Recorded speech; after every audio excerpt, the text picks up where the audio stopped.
A.J. Brown explodes in this Friday night affair between the Bears and the Eagles, where the Bears lambaste the Eagles. The Eagles look like they're in shambles right now. They just don't have the offense in motion.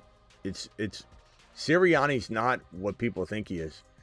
And Ben Johnson is. Ben Johnson, with what he's working with, it's a far less superior talent level. It's good. He's got amazing talent, but Ben Johnson's making his boys look efficient, well-oiled.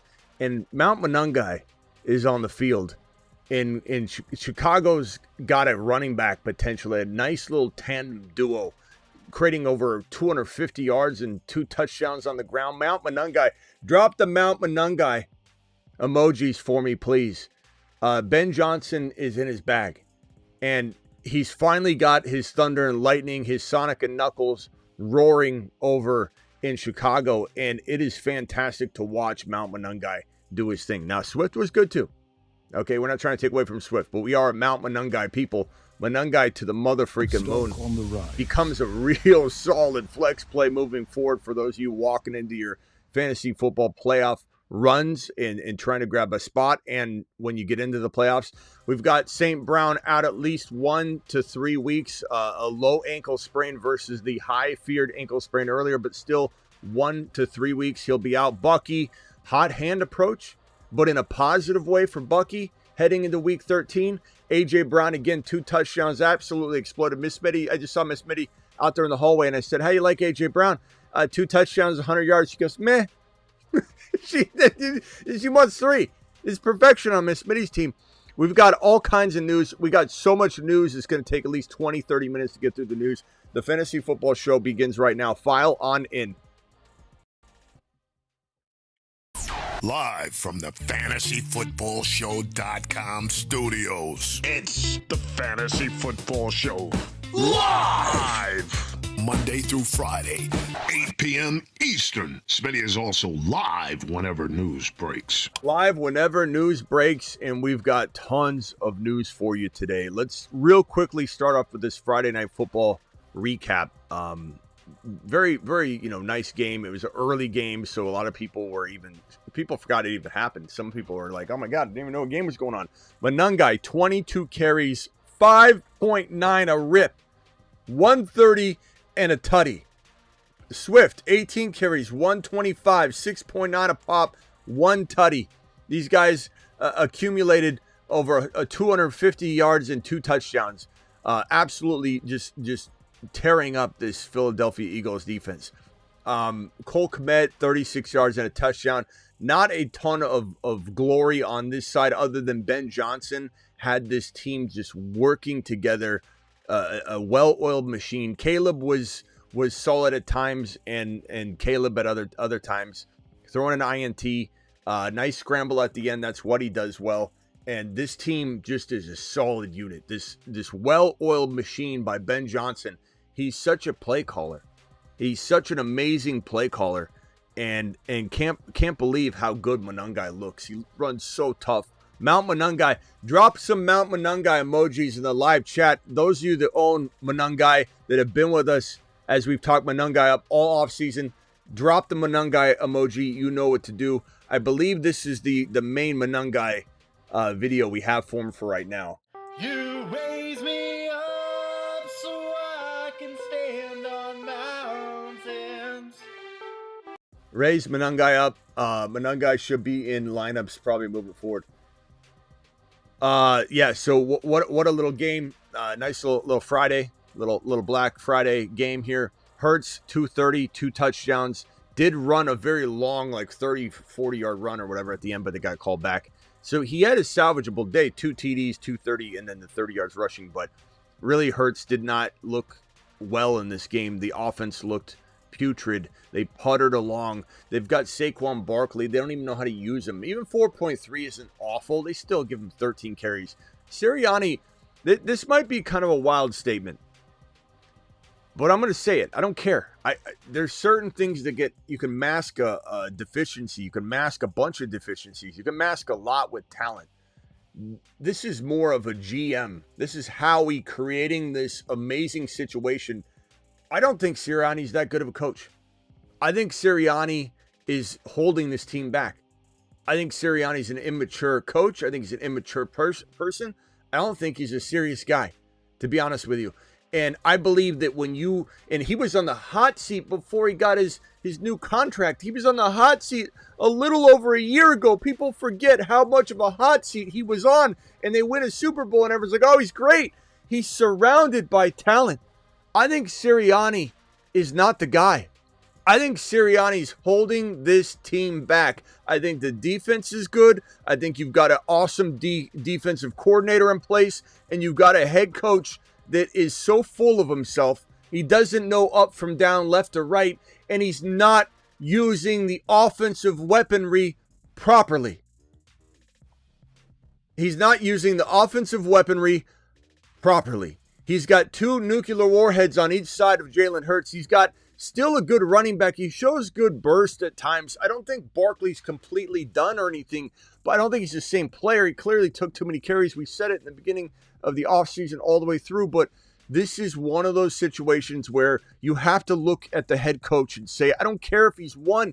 He's won because he's surrounded by a super team, because how he set him up. I could go in there. You could go in there. Your grandma could go in there and probably coach the same way Sirianni's coaching right now.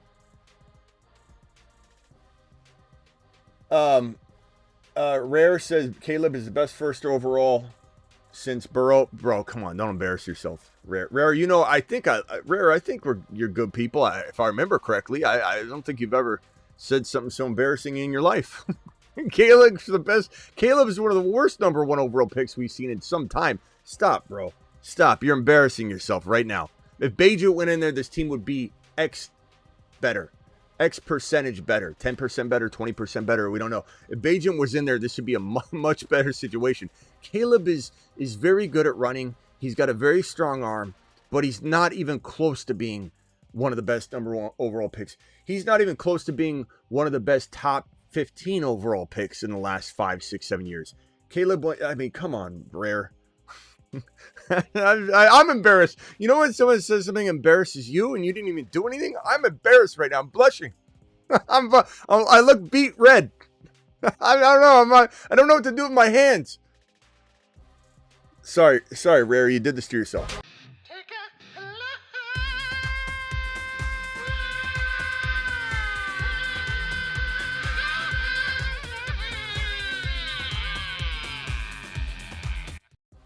When you come back, we'll talk about something else. All right, just don't bring that up again. All right, let's get on to the news. We've got, first of all, Monangai. While we're here, fantastic flex play moving forward. Monangai is eating meatloaf today. I smell meatloaf. Hey, Ma, the meatloaf. Yeah, meatloaf time. Hey, Ma, get that rack of meatloaf ready for Mount Monangai. Do it live. Mount Monangai is getting meatloaf today. Instead of handing out game balls, we're handing out meatloaf. First meatloaf goes to Monangai. I smell meatloaf. Let him cook. Also, workout challenge starts today. I've fasted all day. I've had some like sugar in this drink or whatever, but I haven't eaten a single thing. I'm gonna eat once a day. We're intermittent fasting. We're 60-day challenge. And the only other variable that I'm changing is that I'm working out with the core board. And for those that don't know what the core board is, it is an amazing at-home gym. They're sending me this core board light, which you can carry a lot easier. But the big one's awesome too, but you hook cables up to it. I'm doing that. I want you all, if you want to join me with the core board, code Smitty gets you 10% off at stoicinnovations.com. Link in the description. stoicinnovations.com, or just Google core board. Use code Smitty, get 10% off. If you don't want to use the core board, which I urge you to do, pick anything. 10,000 steps, eat better, less, soda, 50 push-ups a day. Like, I urge you to choose something like 50 push-ups a day, something like that. And that way we'll be in something together, right? Maybe you're quitting a bad habit, whatever the case may be. Walking every day, running every day. You're gonna stop saying weird things in the chat for 60 days, whatever the case may be. Choose a goal, do it with me. It starts today. Black Friday, easy day to remember. The day after Thanksgiving, everybody stuffed themselves. Time to get to it. let's get to this news. Mount Manun guy. And AJ Brown. AJ Brown, can we give AJ Brown a standing ovation? What a day. Miss Smitty again was like, meh, I'm like, how do you like AJ Brown for you? I'm always proud of her team when it does well because I helped her draft it, but she takes a lot of pride in that that she did do some of the drafting herself. I was doing a live stream when she was drafting, if you guys remember, and I was running in and out of the studio to help each time she was on the clock. AJ Brown, 10 for 132 and 2 touchdowns. She was pleased, but she was like, meh, we need more from the other guy. Like she was already criticizing the players that haven't played. She's like, we need more from the other guys. 132 and 2, 10 receptions. Fantastic day. Look, AJ Brown, we said this walking into the game that especially last night when we're talking about, you can't really sit AJ Brown right now. Like I know, obviously now you 2 great games in a row. He's back. This has been an offense that hasn't been getting him the ball. But if you have him, there's nothing to even consider. Look what you would have done if you sat A.J. Brown. First of all, if you sat A.J. Brown off of last week heading into this week, that is insane. I don't know how anybody would ever even imagine that. But A.J. Brown is back. Right now, he's back. He's been crying and complaining. The squeaky wheel is certainly getting the grease and oil at the same time. And could it change back, revert back? Yeah, of course it could, but at least A.J. Brown is consistent right now. And there's no other choice. You run him out there, and he's doing fantastic things. What a strong back-to-back games for A.J. Brown. A.J. Brown to the motherfucking moon. All right, let's get to the news. I know I keep saying that. Amon-Ra St. Brown. There's a lot to go over here. Let me see if I can get my St. Brown news up here. So St. Brown is we thought we're dealing with a high ankle, but it's a low ankle, which was good news when we heard that. But suffered a low ankle sprain Sunday, sources say, while he continues to be evaluated. It's good news so far, and his chances of returning sooner than later are obviously on the table. And if I had to guess, though, he's missing 1 game, obviously for sure, but a really, really, really sketchy chance to play in his next contest. But I think it's possible, given this is a low ankle sprain. So we'll have to monitor the situation. But I will tell you that until this situation resolves itself, even if he comes back and he's a little bit hampered the first game back, there's a man that is going to answer the call. There's a man that says, I can step up in the meantime. There's a man that says, I'm a wide receiver 1. When you need me, when you use me. Smitty's been talking me up all mother-freaking last month, practically. And you should be buying low on him. You should have already bought low on him. 5 to 10% of you can still trade. Buying low is off the table now. This guy stepped up, cooked, and he'll continue to cook. And he's one of our favorite players to go get and acquire. As people panic, the buyer's remorse kicked in. This man was sitting there with 0 points last week. People were giving him away. Some people were going to drop him, but a lot of people put him in the lineup this week, and they exploded. Let him cook.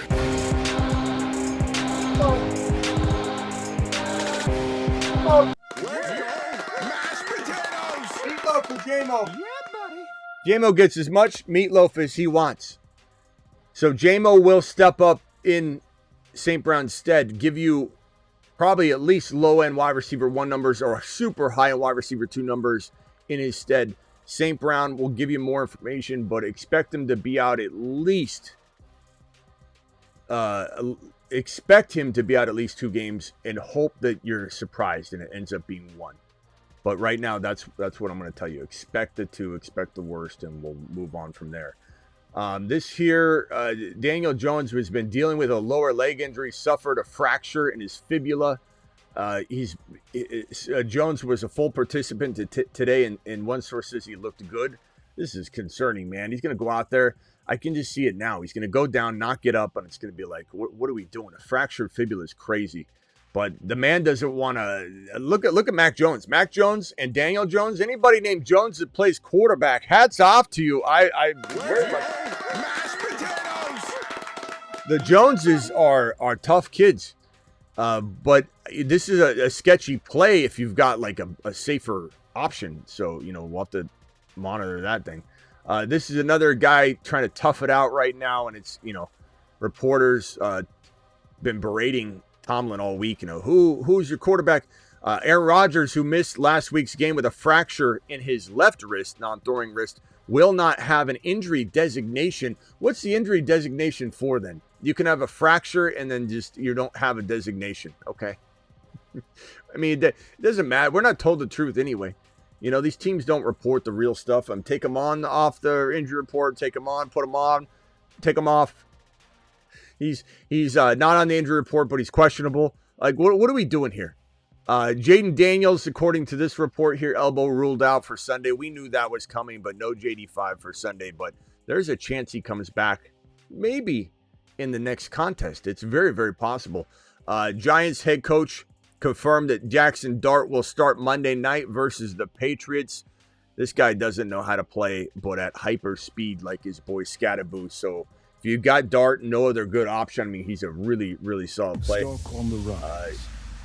But, depends on what you got, because he's always going to be an injury risk, especially when a guy's coming off a concussion, and you got to monitor that, because you're more likely to get a concussion once you've had one. It's the recidivism rate is high too, and just because you clear the protocol isn't necessarily something that even concussion scientists are going to say. And I'm being serious here when I use scientists. Like, people that study these things are going to tell you, the only people that are telling you the truth about concussions are the ones that say we don't know anything about them. We don't know anything about it. We can only say there's causality potentially through correlation, or there's at least correlations, but there's nothing.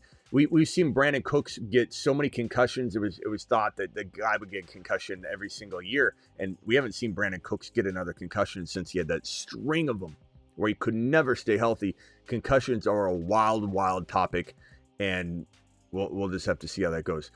Dan Quinn ruled out Jaden Daniels, left elbow, and Mariota will start again. Terry McLaurin will play. So Terry McLaurin will play. Do you shove him out there? Depends on your options, but definitely this here, Baker Mayfield trending toward starting versus the Cardinals. This is great for Baker. It's obviously good for Buka. Baker owners and Buka owners alike. Although, I don't think I'm running away from Buka if for any reason this goes sideways. This is not good news. Cardinals running back Trey Benson ruled out for week number 13. But the bad news is that Trey Benson's being talked about as a player that may be shut down for the year. Not saying that that's coming from the coach's mouth necessarily, because he was asked about it. And then the coach said, we'll take it one day at a time. And I even have that other report here to show you. But that is concerning for the man known as Trey Benson. And a lot of people are expecting Trey Benson to come back and give them some potential glory here in the final weeks of fantasy football. But I don't know if I have the quote here. But the quote is that, we're taking it one day at a time, essentially. And Benson... Then that question was asked, are you planning on or considering shutting Benson down for the year, permanently for the year? And the answer wasn't, no, he'll be back. It was that we're taking it one day at a time. So not what Benson owners wanted to hear, not necessarily saying that he's out for the whole year, but that is not good news to hear that being kicked around. This right here is another St. Brown report. And the thinking here is that he's week to week, and he's not a designation for IR. So this is what Tom Pelissero is saying, that at this point, Amon-Ra is not expected to land on IR, which means that they expect it to be he comes back for the fourth game or the third game. Maybe he misses two, maybe misses one, but probably misses two. They're thinking, whenever you see somebody wavering IR, and I'm not saying the Lions they were asked, is he going on IR? No, he's not a candidate for IR. So that could mean that they expect him to come back at week 2, week 3, week 4. But what it for sure means is they do not expect him to miss 4 games, because if they did, they would throw him on IR and deal with that way. So this is good news in that he'll definitely not be out more than 4 games, but there's a chance he's out a lot less. Kenneth Walker, ladies and gentlemen, his glute is no longer on the injury report. It doesn't mean that he's a safe play, because, man, Charbonnet just keeps getting in the way, even when the staff suggests they're going to run more Walker. Marion Hampton will not play week 13. If anybody was holding out any sort of hope that Hampton was going to run in week 13, he is not. So you're going to want to look for better options, obviously. Now, I do think that there's a stronger shot that he plays next week. or I thought there was a stronger shot he'd play next week versus this week anyway. But this is just making it your decisions probably easier in some cases. Some of you will be in dire straits, but Hampton is out for week 13. Godwin is not on the injury report, but that does not mean he'll be at full strength, but he'll be getting more and more work. And this might help Bucky quite a bit, have less defensive attention, because Bucky is just getting doubled every time he touches the field. Brian Thomas Jr., ankle, is not on Jacksonville's final injury report, but that doesn't give us much confidence. But at least if you have them and you got, scrubs that you're trying to plug into your lineup, you'll definitely want to play BTJ over those guys, but I'm not sitting a very good player for BTJ. Shoulder, Baker, questionable to play, but again, trending toward playing. That's great news for Bucky especially. Marvin Harrison Jr., according to his head coach, is still questionable and has to get his feet under him. We'll have more on MHJ as the week unfolds, but MHJ, we're just hoping gets back onto the field this week or at least next week, because Dammy's losing ground to Michael Wilson, and we're just wondering how good MHJ can be with Brissett. Devin Neal, ankle, removed from the injury report and will start week 13. Is there going to be some sort of rotation? Maybe. This is a good pickup and play if you're in dire straits at the position. Here's the quote that I was looking for from Cardinals coach Jonathan Gannon when he was asked about Trey Benson and if he could be shut down long term. One day at a time. Gannon said if IR was a possibility for defensive lineman Walter Nolan, he said 1 day at a time. His only answer. One day. Hey, Gannon, are you going to be coaching next year? 1 day at a time. You shouldn't be. You shouldn't be, pal. Drake London, knee, won't play in Atlanta's week 13 game, but I think he's still going to be very questionable for this next contest as well. So Drake London, they're going to slow roll him out. Kamara, as I mentioned, ruled out in this game because Devin Neal's starting. So Kamara will sit this one. I knew Kamara was going to fail people down the stretch. Just like Mixon, he was going to fall apart during the end of this, very old season. He's going to look good for a while. Brosmer, who we like to call the Bromeister, the Bromaster, or Bowser from Mario Brothers. Hopefully this kid, does he look like a savior to you? I don't know if he does. Yeah, it kind of looks like a Western lawman or something. Put a law dog hat on him and a badge, and it looks like he could definitely place this guy in a movie set, Tombstone movie set. I hope he's the real deal. We just don't know. We have nothing on him, and even if you look at college film, whatever, doesn't matter, because it obviously wasn't there enough to make him a high prospect or any sort of solid option for any team right now. And we just hope that there's some diamond in the rough situation sitting here, because it's the only thing that can save JJ's season, and it's the only thing that can really make us excited about next year for right now. I'm not saying the Vikings don't get in their bag and do something, but man, I don't know that I trust the Vikings judgment right now with going and getting a passer. I just don't know. First of all, I don't know if they're going to go get Kyler. They're going to go get a stopgap measure. Are they going to be able to draft somebody? They're going to trade up. Who knows? But hopefully the Bromaster can step up and do something and be one of those diamond in the rough players. I'm not saying he is. I don't know. We haven't seen one in a while. When Kurt Warner or Brady rose up, no one thought they were going to be what they were, because it didn't look that way on film. They didn't necessarily bring any of that. So you never know. But I don't think this is the reason why you'd even have this funny conversation is he has the staff that is a pretty good staff for quarterbacks, although choosing their quarterbacks seems to be a problem right now. Kind of like Shane Steichen. Couldn't really figure it out until they got Danny Dimes. And even then, we thought, Danny Dimes, you just got done running AR5 out there and you screwed that up. You're going to go get Danny Dimes? And look what Steichen's done with Danny Dimes. So it's similar here. It's like Vikings, if they get the right player, this system, JJ, it's all perfect. So you just hope, you pray that this team has scouted this kid. They know what he is. They know what he can be. And you got JJ and an offense to help support it, and it could flourish quickly. Who knows? He might be trash, but let's hope he does something. Let's hope we're all yelling this Bromaster's name after the game. Bromaster, do it alive. I don't know.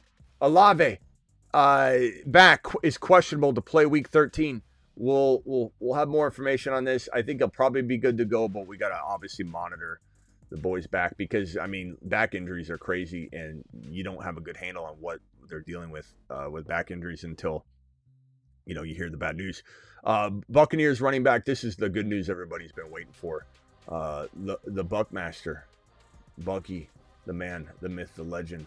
Let's put Bucky's mug on screen. I got it here somewhere, but I've covered it up with all this news. Bucky Irving, foot, shoulder. This is good news. Bucky will get a chance to establish a hot hand in week 13, meaning that, it's been said that he could get limited usage. It might be similar to Godwin's, but I said don't necessarily believe that because you hear that and it's like you're so many days away from the game. You can't make a statement 3 days prior, 2 days prior, say, oh, he's going to get Godwin's carries or workload, equivalent to carries. 30%, I think, is what Godwin got his first game back, which is what's being cited here. I think we could see this happen where the hot hand, it's exciting. The team's moving the football down the field. Bucky says, keep feeding me. I'm doing fine. I'm fine. I don't need a rest. I'm a little winded. Might need an oxygen mask. I might need, a pep talk just to get my breath. I don't know. Like he might be winded. We don't know, but he might be hungry. And he wants to get out there and prove himself again. And so there are some dilemmas where you're like, do I start this guy or this guy? And Bucky is being put in a position where you're not asking him to be a running back 1, but you're debating between a low-end running back 2 or a high-end flex play. And Bucky looks more attractive today than he did yesterday because of this report. Now, we could also get burned by this report. We could all swing back in here. You got to know the risk. I could just see both sides of this. I could see coming in and going, limited my rear end. This guy went out and went absolutely nuclear. But I could also see the flip side. We come in here and go, yeah, hot hand, my ass. This guy goes out there, gets 4 carries. What are they doing? So you got to understand the risk at play, and it really should be a low-end running back 2 or a flex play consideration that you're actually trying to plug Bucky in for this week. So, yeah. All right, let me see. We got a couple more pieces of news, then on to the Super Chats. CJ Stroud confirmed concussion clear protocol starting against the Colts on Sunday. Pretty good news, I suppose, for Nico. Nico can kind of survive anything, though, clearly. I don't think the quarterback's mattering much for Nico, although I think he's got more of a touchdown potential, I think, with Stroud maybe. McLaurin expects to play. We already got another report that trumped this one saying that McLaurin will play. Then there's this one, Jackson Dart. I told you that already. Dart is going to start, so we got that. Tough play, tough sit, depending on your situation. And then amon-ra St. Brown, we got that. Let me see if I got everything. I think everything's covered. I think all the news has been handled. Lots of news, though. Lots of news. And then we potentially have more coming in here. Let me see. I think that's all the big news. If I have more that breaches importance levels, look at Swift and Monangai, man. Monangai, jeez, man, what a day! What a day! Mount Monangai didn't have any receptions though, which is the difference. And there's only one reception I think that Swift had. Let me pull up those stats again one more time for this contest here. So yeah, it was Monangai. 1 target though, 0 catches, and Swift had the 1 catch for 13 yards. These guys are near equals. Monangai got more carries than Swift, and I think they trust him to grind out the clock in the later part of the game, which is really nice. But they still love Swift. They're still going to use Swift. They still love both these guys. But remember, Swift is injury prone-ish, and damn, he's gonna make Monangai a star if he's got to lean on him to the tune of an 18 or 20 carry capacity moving forward. Mount Monangai is going to be a hero for a lot of you, so let him fly. You raise me up so I can stand on mountains. Monangai to the moon. Love Mount Monangai. Drop some Monangai emojis, please. Drop some Monangai emojis, please. All right, let's hit these super chats, and then we will get to the phone calls potentially. Can I play Monangai versus Green Bay over Saquon? I think you got to right now. Chad, am I right? I mean, you play Monangai over Saquon, you kind of have to. Caleb Nails to the Moon says, Coach, thank you for the super chat. Drop and give me 20 core board. Do it live, Coach.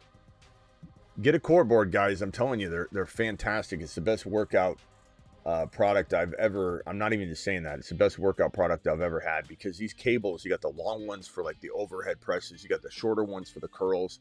It's just the right tension. You can even step back. So if you hook them on like the middle hooks and then you take a step back, you can make the tension a little tighter, so you can adjust them accordingly.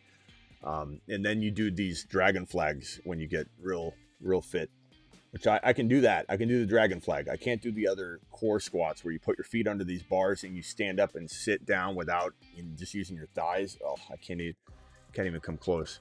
But I'm not real flexible anyway. I need help with my flex play.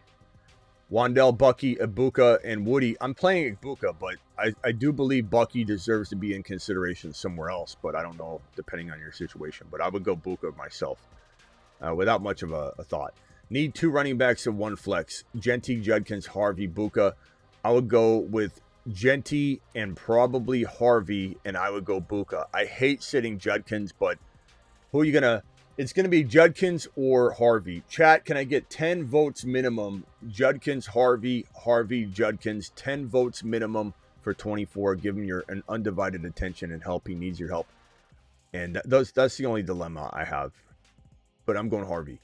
2 flex. Harvey, Rico, Egbuka, Bucky. See, some of you guys have just the worst impossible.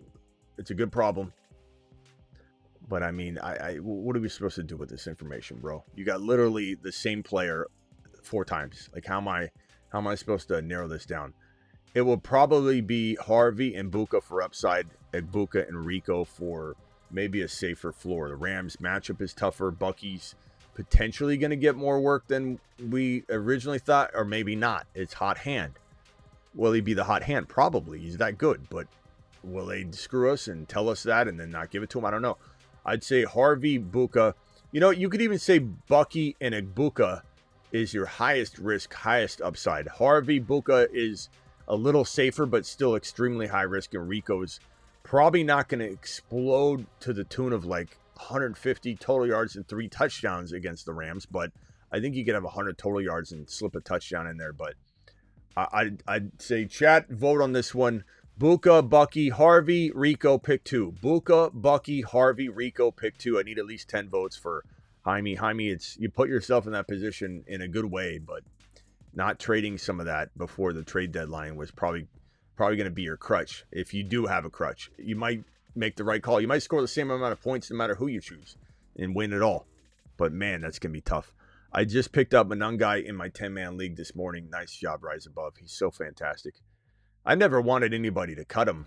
And even on the waiver board, like we continue to talk about how Monangai was just a little bit more of an attractive player. Like we see these arrows, and it's like you could choose between a guy like Gainwell or Neal, who's playing now, or if you want the stash play, it's Monangai. It's Monangai, it's Benson, it's Tootin. These guys have that home run hitting ability.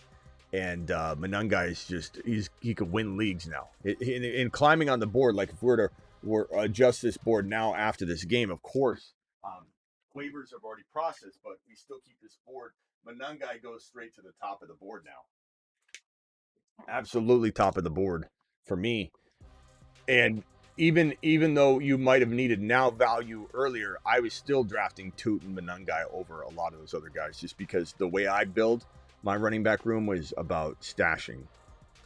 May, Kyron, Hendy, Collins, Watson, Jawan, Judkins, Flex, Myers, Seahawks, Sit, Dimes, Kincaid, Woody, Terry, DK, Flex, Drop, Kincaid, 4, Higgins, Mechie. No, I'd probably keep Kincaid, but your team looks solid. May, Kyron, Hendy, Nico, Watson, Jawan, Judkins. I mean, I don't know why you got Myers in there. So am I putting DK, who's off the injury report, supposedly? I'm putting DK.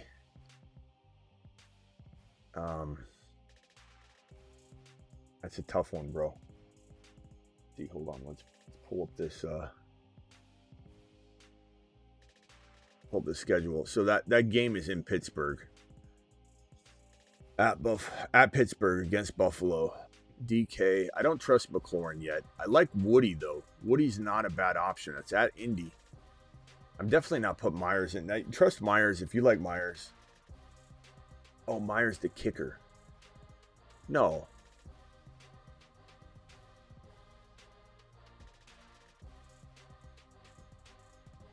Okay, Myers is your kicker. Gotcha. Okay. I got you. All right. So who's your flex then? Because you're saying flex is undetermined then?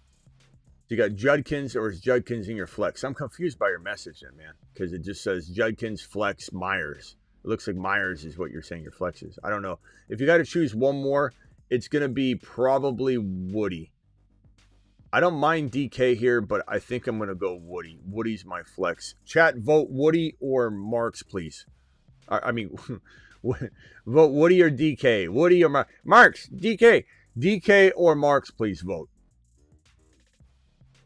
And I have Swift Smitty as well to the moon. Nice job, bro. Rise above. Your team is truly rising above. Every week, it's like there's good news you're giving us about your squad. I'm excited for you, bro. Your team is crushing it. Yeah, I'm going to go with the Woodmaker as well. Woody or Marks. Let's go either one. Let's go with the Woodmaker. Do it live. Woody Marks to the moon. Woody Marks to the mother freaking moon.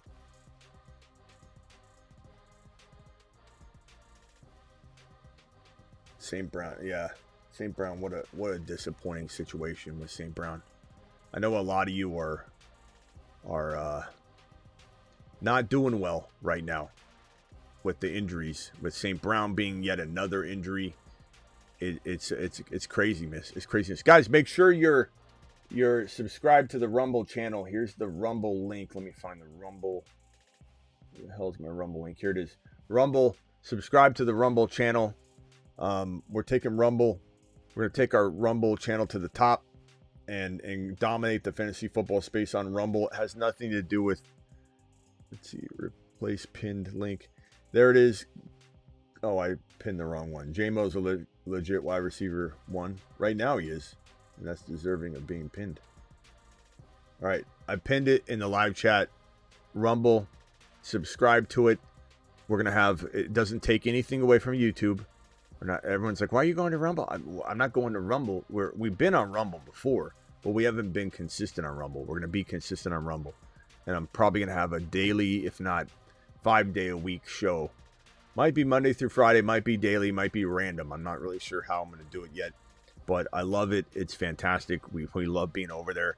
It doesn't take away from any YouTube shows, but you're going to get an extra show that won't be just me simultaneously streaming on both of them, where you can, oh, I already saw this on YouTube. It'll be a show you have to watch on Rumble majority of the time. We'll do some breaking news shows where I'm streaming to both, but that's going to be like breaking news. Woody or Vidal, I'm going to go Woody, but anything's possible, so trust your gut. But I think Woody he's getting the work. Has been the production we've wanted. The end result, the output hasn't quite been exactly what we wanted, but certainly gonna smash the Woody value in there in that situation. Appreciate you dropping the super chat.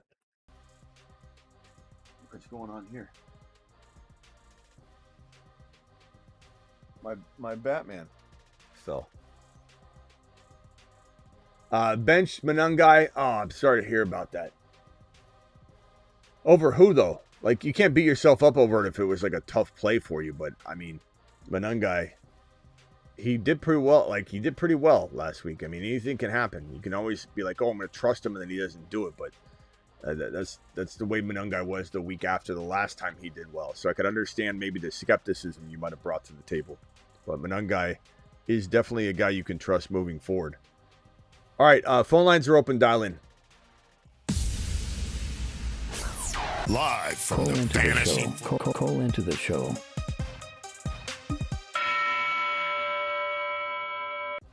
Down to the show. How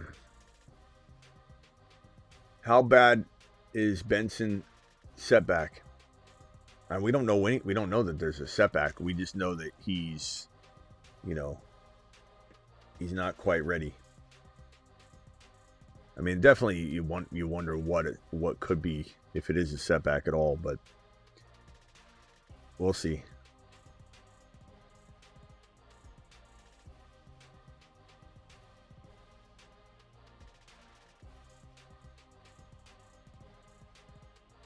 Let's see here. I'm still deciding BTJ Sharps, Higgins, and Gadsden. I mean, I'd probably go BTJ in that situation. Stafford or Brissett. You can't sit Stafford right now. I like Brissett right now too, but I don't think you can sit Stafford, my boy. I just don't think that's a smart business decision for you. Subscribe to this channel. We're live Monday through Friday, 8 p.m. Eastern, every single Monday through Friday. We're live also, additionally, aside from that, whenever big news breaks, and then we're live most midnight, so we'll be live tonight as well. But then again, please get on over to the Rumble channel and subscribe over there as well. We're actually streaming live there right now, and we won't always be doing that, but I've got 20 Rumblers in the building over here. Hey, Rumblers. Appreciate you. JMO to the Moon says Turbo over on Rumbler. Doing the rumbling. Indy. Harvey is going to chow on Sunday Night Football, says Indy. Thank you, fellow Rumbler. Indy Joe to the Moon.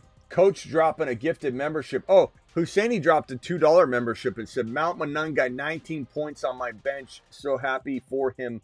Started Harvey. So excited for showcasing on Sunday Night Football.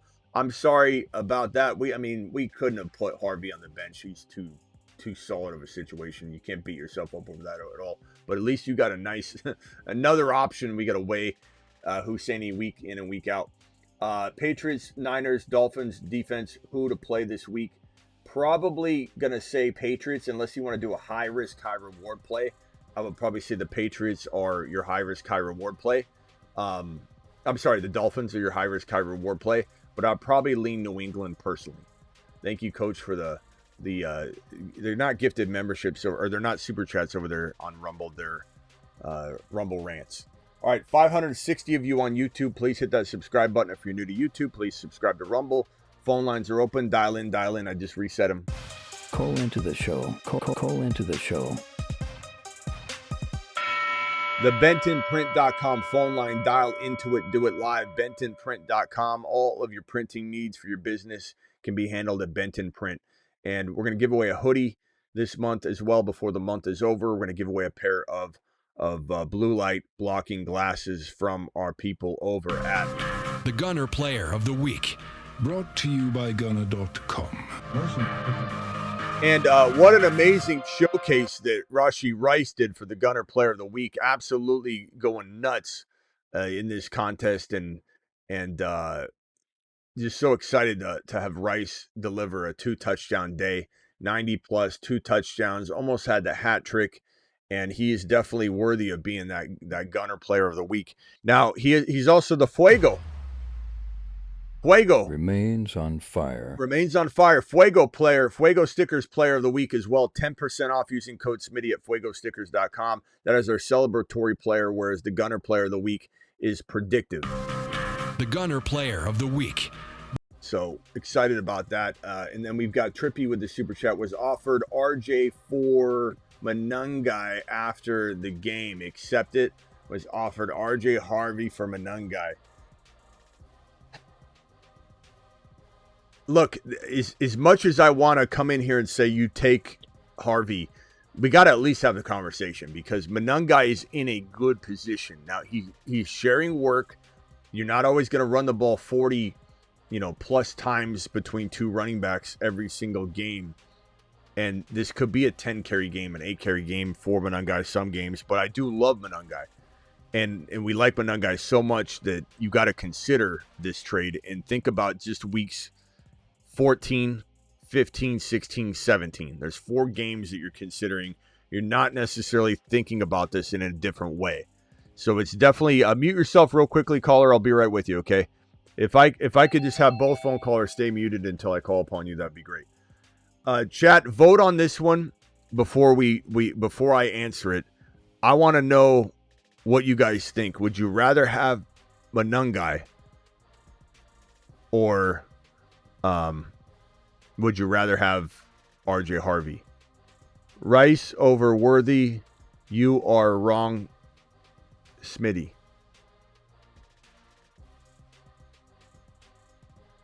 I don't know what you're talking about. Rare, are you embarrassing yourself again? Rice over Worthy. You are wrong, Smatty. Can you explain yourself? We have no idea what you're talking about again. Again, just an absolute. Are you trying to suggest that your boy doesn't like Rashee Rice? Are you literally trying to suggest that in front of everybody that's going to make fun of that comment? What in the hell are you talking about, bro? Was offered RJ Harvey from Manungai. What's everybody saying here? Harvey all day. RJ Harvey easy. Harvey's getting the vote. I will say I'm taking Harvey, but this is a conversation though. It is a conversation worth having, and it's not a bad question whatsoever to ask. And I wouldn't blame a single soul out there that selected Manungai over Harvey, but I would also lean toward Harvey. Thank you, Rumbleites. See me Valley over on Rumble. I made you. Yeah, you're a mod now. That's right, I did. Pats have a great week 17 too.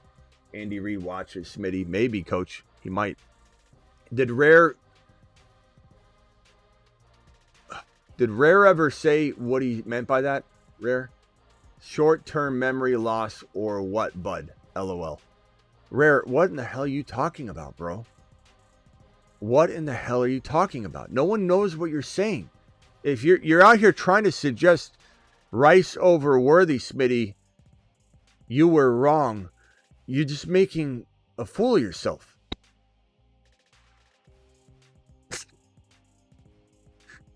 I don't know what he's saying. Does anybody know what he's saying? Callers, do you know what he's saying? I don't know what he's trying to insinuate. All right, let me go to the callers. First caller up is 917. You're live. What's going on, Smitty? What's up? What can I do for you, bro? Hey, I wonder, are you doing a Panic Chamber episode with Lamar in it? Because I'm really wavering right now. I'm not planning on doing a Lamar Panic Chamber episode, but I will say, if I'm addressing it for you right now, I'll just say that if you've got a better option, by all means, start Stafford, start whatever. But if you're like sitting there trying to debate waiver wire players or players that are sketchy anyway, you got to keep running Lamar out there. Lamar did have 2 touchdowns that didn't happen. So I'm not saying that you should be looking at this and not be panicking at all, but he did have 2 non-touchdowns. And it sucked. It did. All right, thanks, man. But like, what's your option? Hold on. What's your alternative? My option, Bo Nix. Rest of the season I'm looking at playoffs right now, and Lamar is really struggling. Okay. It's not just this game. It's for the past 3-4 weeks I've been trying. I can't do it anymore, Smitty. Yeah. Well, so you have Bo Nix and you have Lamar, and that's it? Just those 2 guys, though? Because we can we can do a Bo or Lamar. Well, you already started Lamar, right? You can tell that you already started Lamar. Mm-hmm. So you're just going to watch Bo. And I think Bo against the Commanders will determine what you do moving forward. I don't think Lamar has a say in this anymore. I think Bo has a say in this. And if Bo goes out and torches the Commanders, you're not going to even hesitate. If Bo goes out there and struggles, then you're going to be back to square one. And you're going to say, damn, what do I do? But I do think anybody that has Lamar that isn't in at least your situation, especially because you're going to kind of have the answer by Bo's game, anybody else has probably just got to hang with Lamar. And I do think Lamar has a chance of bouncing back. I do. But I think right now he's playing like trash. The team's playing like trash. It's crazy, man. It's painful to watch. But you got to go Bo. Unless Bo craps the bed this week, and then you're back to square one. But we'll tackle it next week. just call in and ask me next week, and we'll go over it. Right, so all right. I had a couple of free agency guys, so I'll do it next week. That over Lamar, I want to see. I'll just see how everybody plays, and I'll call in. All right, later, bro. Appreciate it. Thanks, Smitty. Rock out. You're live. Yeah, I need 1 wide receiver, 2 flex. Can I give you my players? Yeah. Okay, Jay Higgins, Washington, DK from Tennessee, Knight, and Terry McLaurin and Mechie. DK, Mechie. Hold on one second. Caller, just mute yourself, please, real quickly. I'll be right with you. Terry McLaurin. So Higgins, McLaurin, DK, Mechie, okay, and Terry. And Knight. Yeah, Knight. Knight's okay. I think I just go with the hot hand of DK personally. I think we voted on this one in the chat. Might have leaned Mechie. But I lean DK right now. I feel like he's a really solid player. And I don't really need Terry McLaurin this week just because I'm supposed to win by a lot. Chat, vote. Who would you rather have? Terry McLaurin, Mechie, DK, or Higgins? And DK's the Titans receiver, DK, not DK Metcalf. So, but Terry's interesting, but I don't know if I trust him right now. I guess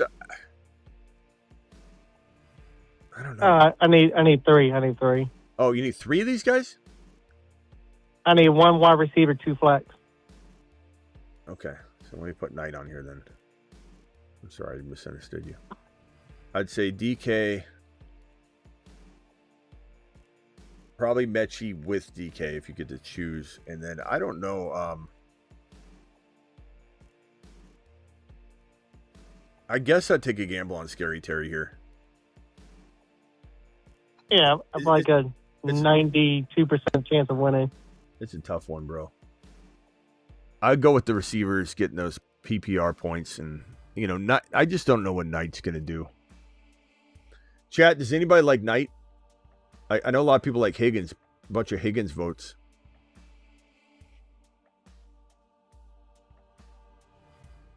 He had 9 targets last week, but he's not like a high volume route run. Yeah, I'm gonna go with the receivers, DK, Mechie, and Terry. But I don't know. This is a tough one. I mean, Higgins is pretty decent. If you wanted to go safety, you could go Higgins and then sit DK because he's got. I forgot. I got Washington too. My bad. Damn it, rock out. Okay, P Wash. I'm definitely gonna go P Wash. I'm gonna go. You want safety? Go Higgins, Terry, P Wash. You want high risk, high reward? Go Terry, P Wash, and 1 of Mechie or DK. I would take DK, but safety would be Higgins, P Wash, Terry, probably. Yeah, I don't really have to have safety. I'm supposed to win by like 96%. All right. Well, then I guess Higgins might be safer, but so Higgins, Terry, and P Wash. All right, my boy. Call back if you got another one. Appreciate you, rock out. Oh well. One more. All right, hold on one second. What would you do with? Hold on one second. Caller, just mute yourself real quickly. I'll be right with you. All right, go ahead, rock out. As far as Hurts is concerned, would you still be playing him over Brissett next week? Hurts? Yeah, I mean, Hurts had 2 passing touchdowns, 30 yards. I mean, he still produces. Brissett's an interesting play, but I'm not sitting Jalen Hurts. As much as I can't stand the offense and how ridiculous, Sirianni can coach or not coach, if you want to say. But, yeah, you can't sit Jalen Hurts, bro. He's a stud. In fantasy. Yep. All right, later, bro. Appreciate you. Right. All right, cool.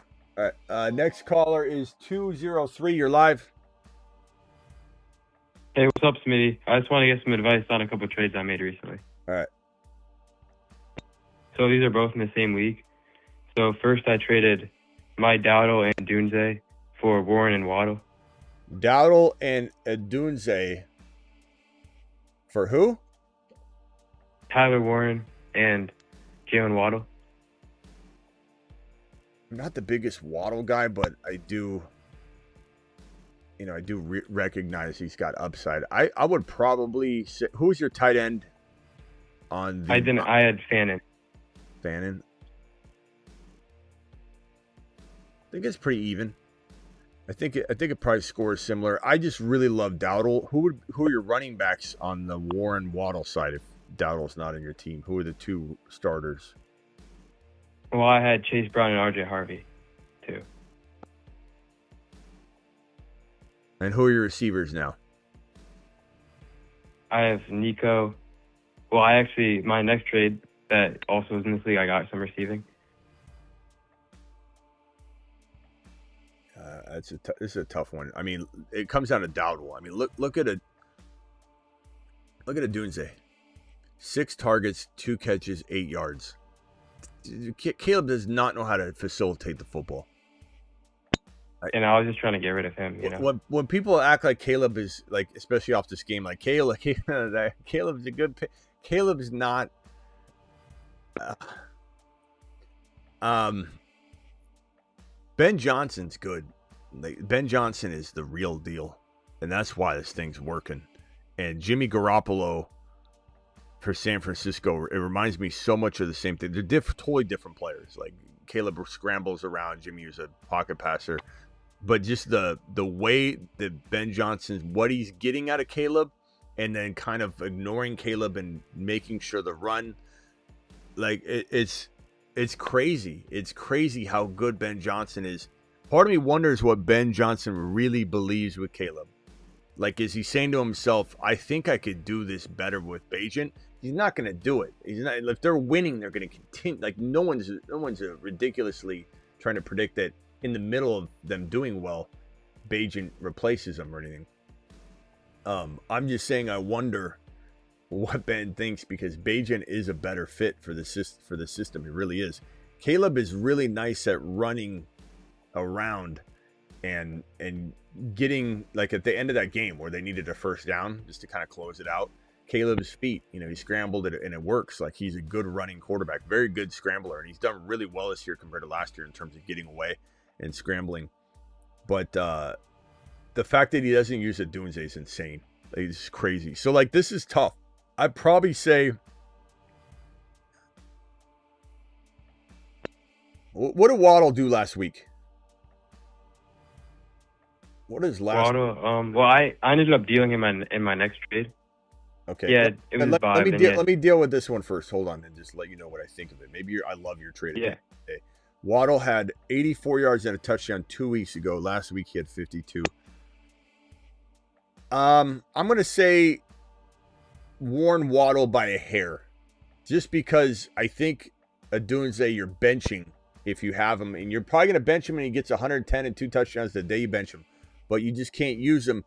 And the honest truth is Tyler Warren positionally as valuable as Dowdle is positionally, maybe, and Waddle's just trumps Adunze.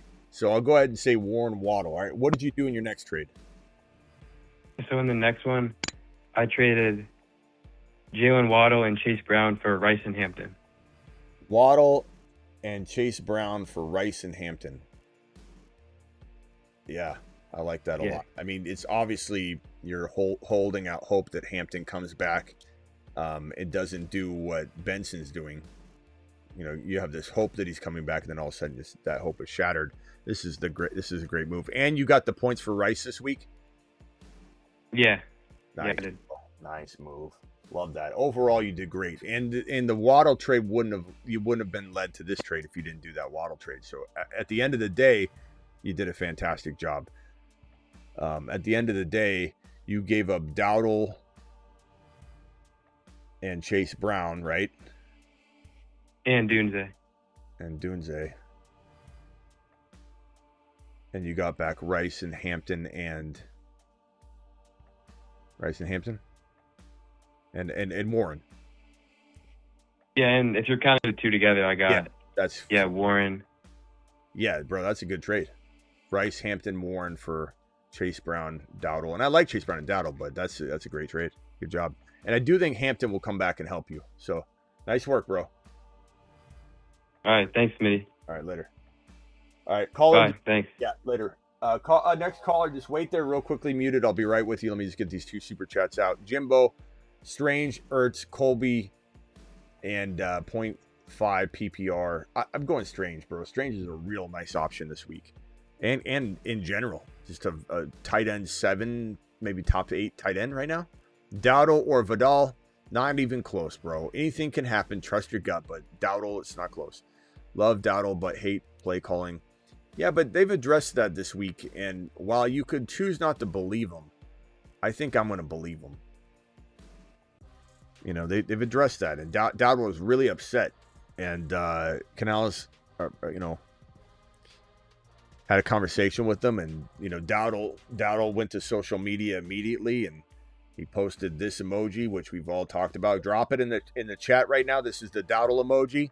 And then also drop the real Dowdle emoji, put them together. That's the one we have in the live chat. We addressed it. He addressed it. Canales addressed it. They're going to take care of it. Vidal, you like that play calling? You like that offensive line? You like that usage? I mean, come on. All right, phone caller, you're live. I only got one person on the line. What's up, my boy? What's your name? What's up? Oh, I haven't called in a while. This is Muted Mario. Muted Mario. I forget why we called you that, but I'm sure we'll find out. Go ahead, my boy. I'm just looking to start 2 of these 3 running backs. It is Breece Hall, Jalen Warren, and Rico Dowdle. I mean, it's pretty easy for me. Anything can happen, but I'm not even hesitating. Hall and Dowdle for me. And I like Jalen Warren, but guess what, bro? He's got Gainwell looking real solid. Right, sharing work. And I know Dowdle is sharing work to a lot of people, but I don't think he's sharing work as much as people think. This is a coaching mistake that Dowdle addressed. Dowdle's hungry. Dowdle's vocal. Dowdle is literally not going to take no for an answer. That's my opinion anyway. Jalen Warren's solid. This is an easy call for me. This is a running back 1. Low-end running back 1 in Dowdle. This is a low-end running back 1 in Hall. Warren's a running back 2, if not sometimes a 2-3. Not close in my opinion. Trust your gut, Appreciate though. You, brother. Trust your gut, though, bro. All right, later. Do we still like Woody over Bucky this week? My brother wants to know for his league. He has an 80% chance to win. I think we like Bucky more than Woody right now because of the new news today. I don't know if we can lock it in or guarantee that Bucky gets more work. We think he gets more work than we originally thought because of the comments, but the comments today were that the Bucky Irving workload will come down to hot hand, and that might sound scary when you hear it, but it was hot hand for Bucky. Like, Bucky will have the opportunity, according to the quote, to get a hold of the hot hand and not get pulled out, early and get limited usage. So, and like I said from the beginning, when we started hearing this, Bucky could get the 30% of the workload, the same treatment Godwin got, because his offensive coordinator said, I think you'll see him get utilized as much as Godwin did his first game back, which was 30%, and people started panicking. But that was said days before the game. Like, you can't possibly know. He gets better every day. He gets his feet under him every day. They're going through even mental reps, practice reps, walkthroughs, film sessions, all kinds of stuff we don't see that happen between that moment in time and now, or kickoff, rather. And everyone's acting like they can make a decision on the percentage the guy's going to get. Now, that could backfire. He could get 20%. But I think I'd probably say Bucky for me. It's close, though, Husseini. You got to go with your gut. If you want safety, Woody's definitely safer. But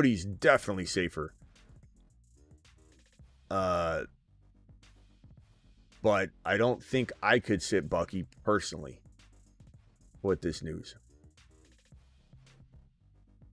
But that's me. Very, very close. My Rumble people, appreciate you over there. 17 of you over on Rumble, by the way. Make sure you guys are subscribed on Rumble. We're not going to live stream to both platforms all the time. I'm mainly doing that to get people aware of it. And then we'll have our standalone show on Rumble that will be completely different than this show. It won't be like a multi-stream or anything like that. You'll have to literally go watch it on Rumble. And here's the link to Rumble. It's pinned in the live chat. It's in the description of the video.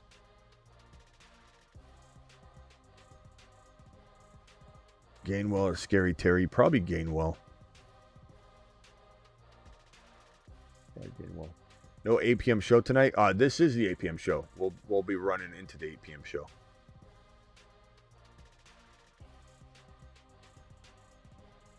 I mean, is there a chance we don't stay live through 8 p.m.? Maybe, but I think we will. We'll have to see. Dial into the show. Call into the show. Call into the show.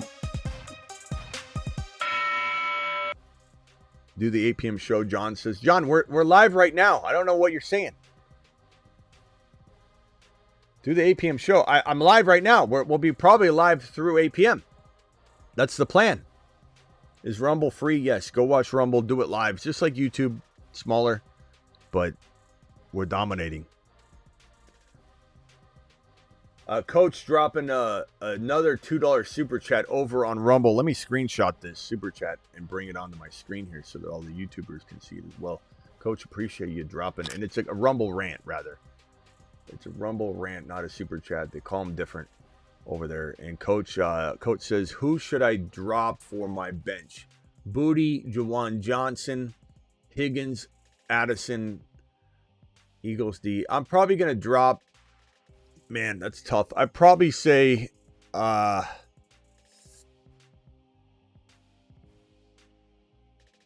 much as I like Mitchell, I don't know. They could really start to use him and then he could just get nothing. I don't know. I don't know that they're going to use him consistently enough. So it'd be Booty or Mitchell. Chat, vote. Who are you cutting, Booty or Mitchell, please? Booty or Mitchell?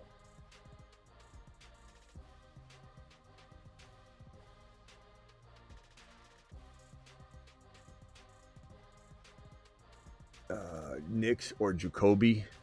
I would go Knicks this week. Anything's possible, my boy.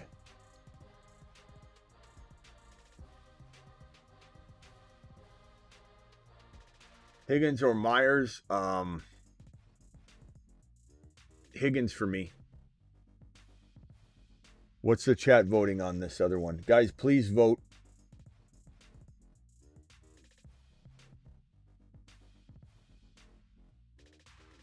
Hopefully Lamar gets redemption on the Bengals. He could, bro. I think he still could bounce back. Nobody should be cutting Lamar or benching him unless you've got a better option like Stafford or, Bo Nix will definitely be that caller that called in and said, should I start Bo or Lamar moving forward? Clearly he's going to have this answer based on the way Bo plays. Myers got the vote. So you're cutting. Oh, no, I was asking earlier. Do you cut Mitchell or Booty? Mitchell or Booty? Or Jawan? Mitchell, Booty, Jawan. Who you cutting?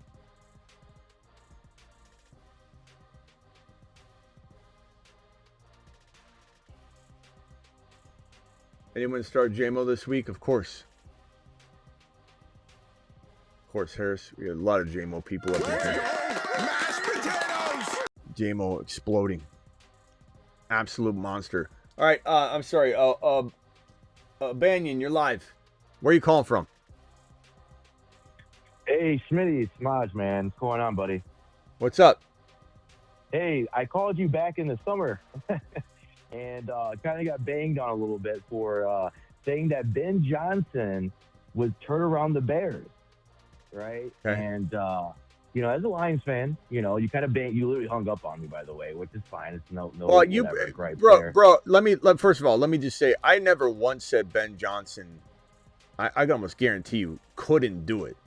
My thing has been Caleb Williams, and that Ben Johnson's got a tall order. But we've always liked Ben Johnson. We've always said Ben Johnson leaving Detroit was going to be bad for Detroit.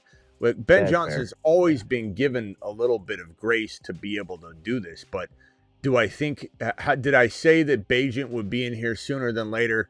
Yes. Did I say things like that? And I still stand behind. Caleb is not special. He's good. He's got some special attributes for sure. Like he's got a cannon. He's got good wheels. He knows how to navigate away from sacks, and he's definitely decent in some things for sure. No one's saying Caleb doesn't belong in the league necessarily, but when people start talking about, like earlier, someone says he's the best first-round pick since, he's not the best first-round pick since anything. Should he have gone number 1 overall? Hell no. But is he a capable quarterback? Sure. But yeah, I'll tell you this. Yeah. I'll eat crow that I didn't think the Bears would be this good. I'll tell you that. But it is not necessarily because of Caleb Williams at all. But the rushing attack is looking fantastic right now. Ben Johnson's in his bag. I will admit, I'll eat crow on the fact that I wouldn't. If you told me, Smitty, that have 8-9 wins, I would have said no way at this point in the season. No way. So hats off to your Bears for that. Hats off to Ben Johnson. Ben Johnson. Well, I'm a Lions fan, by the way. That's why I'm actually calling in on this, because it's interesting to see how much of an impact Ben Johnson made. I mean, the Lions, we are looking like we're not even playoff caliber at this point, right? And now the Bears, I mean, they're beating Super Bowl champs. They are completely switched 180. It's the Ben Johnson factor, and I truly believe it. So, mute yourself real quick, caller. I'll be right with you.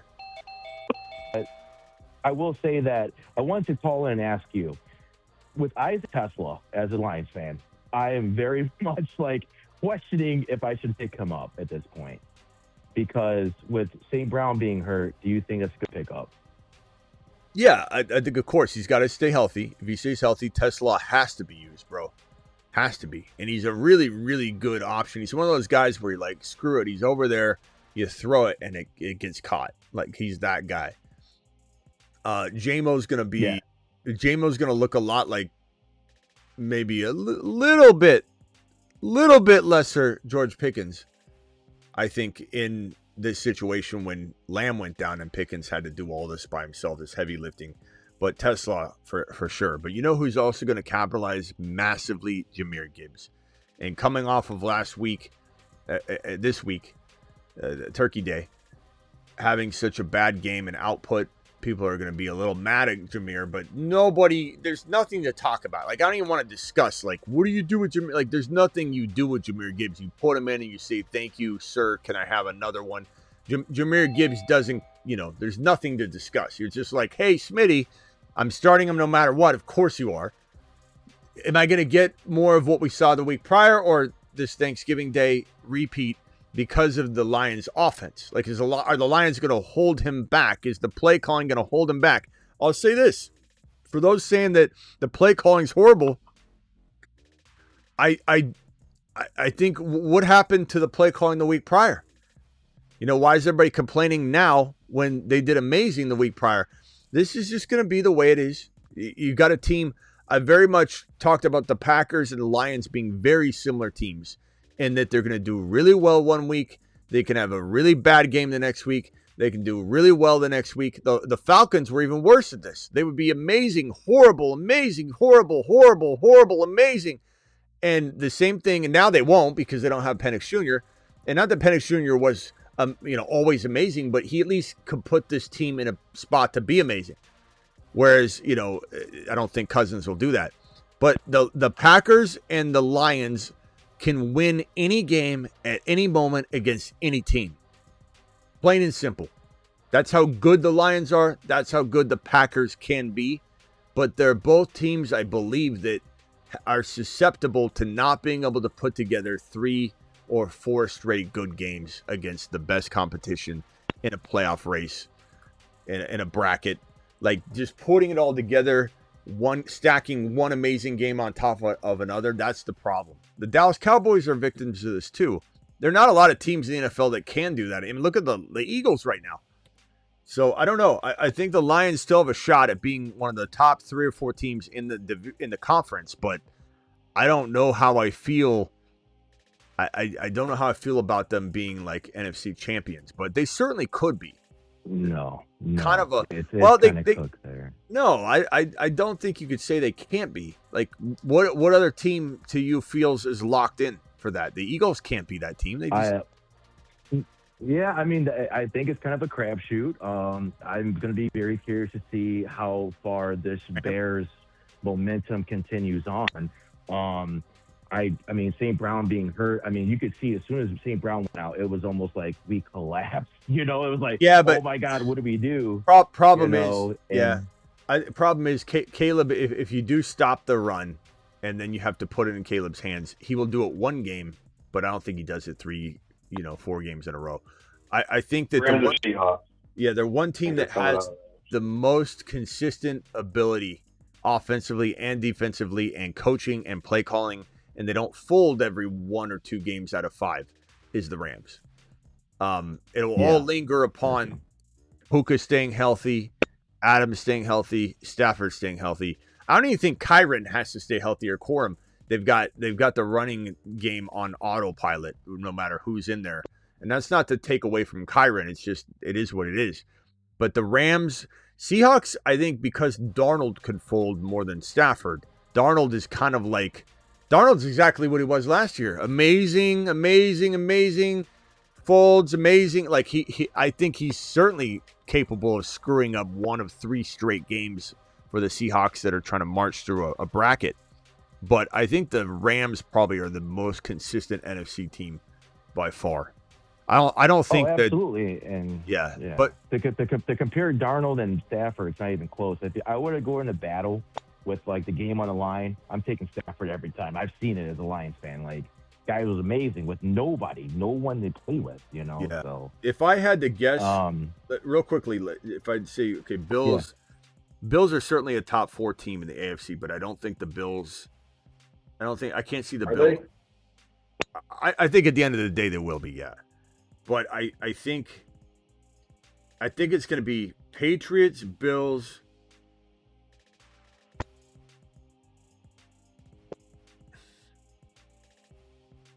Chiefs, Broncos. I think that's to me that's it, and I think that at the end of the day, the Chiefs are going to face off against the Rams. If I had to pick right now. I think they're the 2 best teams in the on both sides of the fence.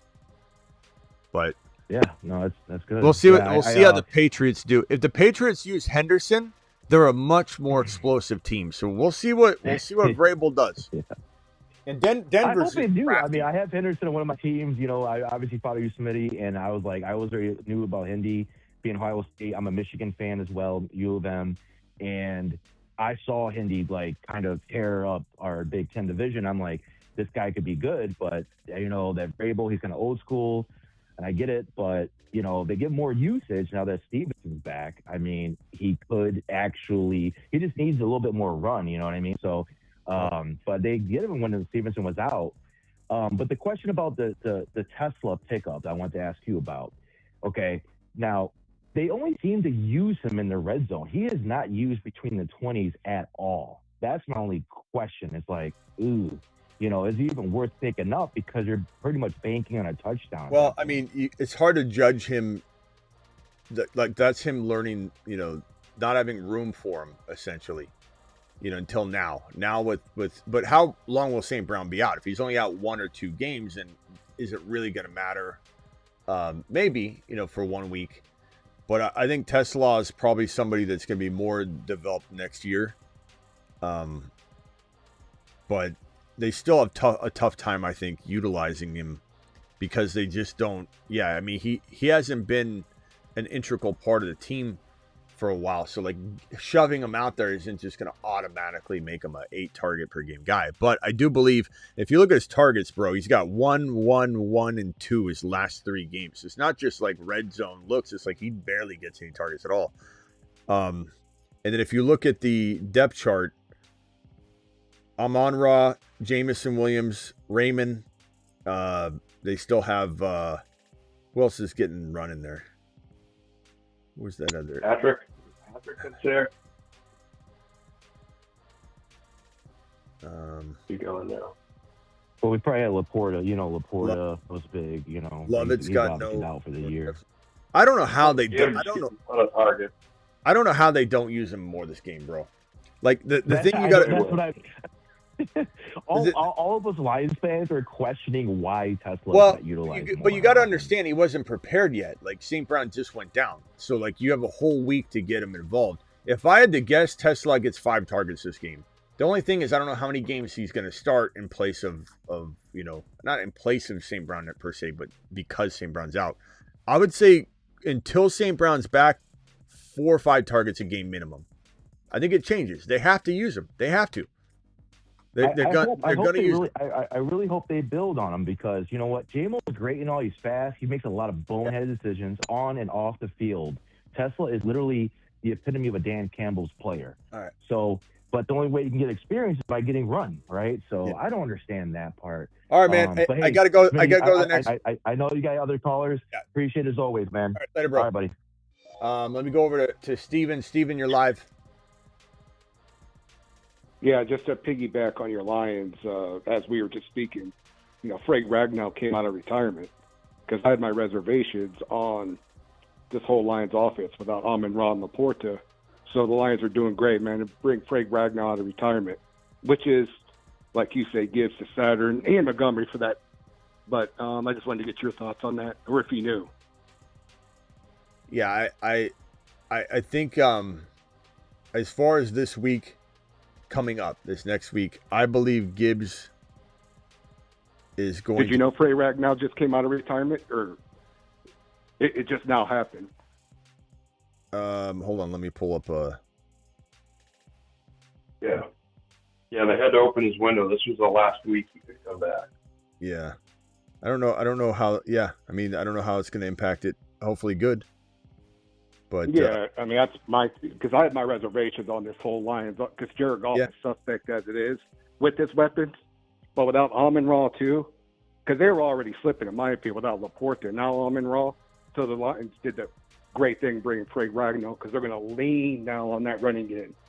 That's and Jameson's going to do his thing too. Don't get me wrong, but Frank Ragnow is probably the best center in the game coming out of retirement. So it was good. Good for the Lions.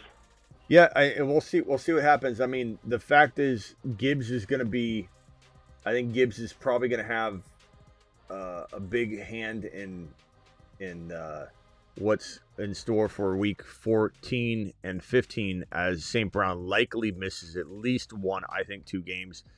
It's going to be 5-6 receptions a game for the next 2 games at least. I think Gibbs has. If there's a player in the league that I would bank on having 100 total yards in 2 straight games for weeks 14 and 15, it'd be Gibbs. It'd be Gibbs without hesitation. It's just I know why the Lions did that because Jameson kills man coverage, and the teams are just going to be playing zone. So that's why the Lions brought out Frank Ragnow. They're going to, counter everything what these defenses are going to do. You know what I mean? So that's my take on it. So, but yeah. Gibbs and Montgomery to the moon, like you say, or something. Yeah, I mean, we'll see. We'll see if Monty goes to the moon. I think he's decent. I think he's probably going to get some extra run because of St. Brown being down. But I do, like the caller said earlier, I think Tesla, or like he was asking about, Tesla is going to have a huge role too. We'll see. I mean, without St. Brown, is the play calling? Yeah. The play calling was shoddy last week or this week, Turkey Day. And great the week prior. What are we going to get in terms of Campbell play calling with St. Brown out? I don't know. I just hope they feed the hell out of Gibbs, and I think they will. That's all I know. Yeah. I think Gibbs will have a 200-yard. I wouldn't be surprised if Gibbs had 200 total yards in one of these next 2 games. I really think he can. The Lions just really need to, in the offseason, do some of their defense, man. God. I mean, enough's enough, So, Later, bro. All right, later. All right, Travis, you're live. So at the tight end position, I know you like Strange this week. I'm seeing Bannon's projections shooting up a ton, and Ben Gadsden. What's your take on him? Just kind of the 3 of them. If you could, I guess, rank them and kind of just break down what you. So, what were is Fannin, Gadsden, and who? Strange, and I know you like Strangers. Yeah. Gadsden. These are all hard players to rank, honestly, because they're all a little bit volatile and they're all capable of skyrocketing up my rankings. I don't know if this marker is out. Hold on. Let me just see. I think we're out. I probably would say, if I had to rank them, I would say Strange 1. Confidence level over Gadsden and Fannin, probably like a 7 out of 10 confidence level. So I'm very much, even though I love Fannin, I'm banking on this. I just don't know what Shador is going to bring to the table here. I don't know what the Browns are going to do. I don't trust the Browns. I trust Fannin. I don't trust the Browns. Gadsden, I don't trust what's been going on with him. This guy's a phenom, and they're not using him.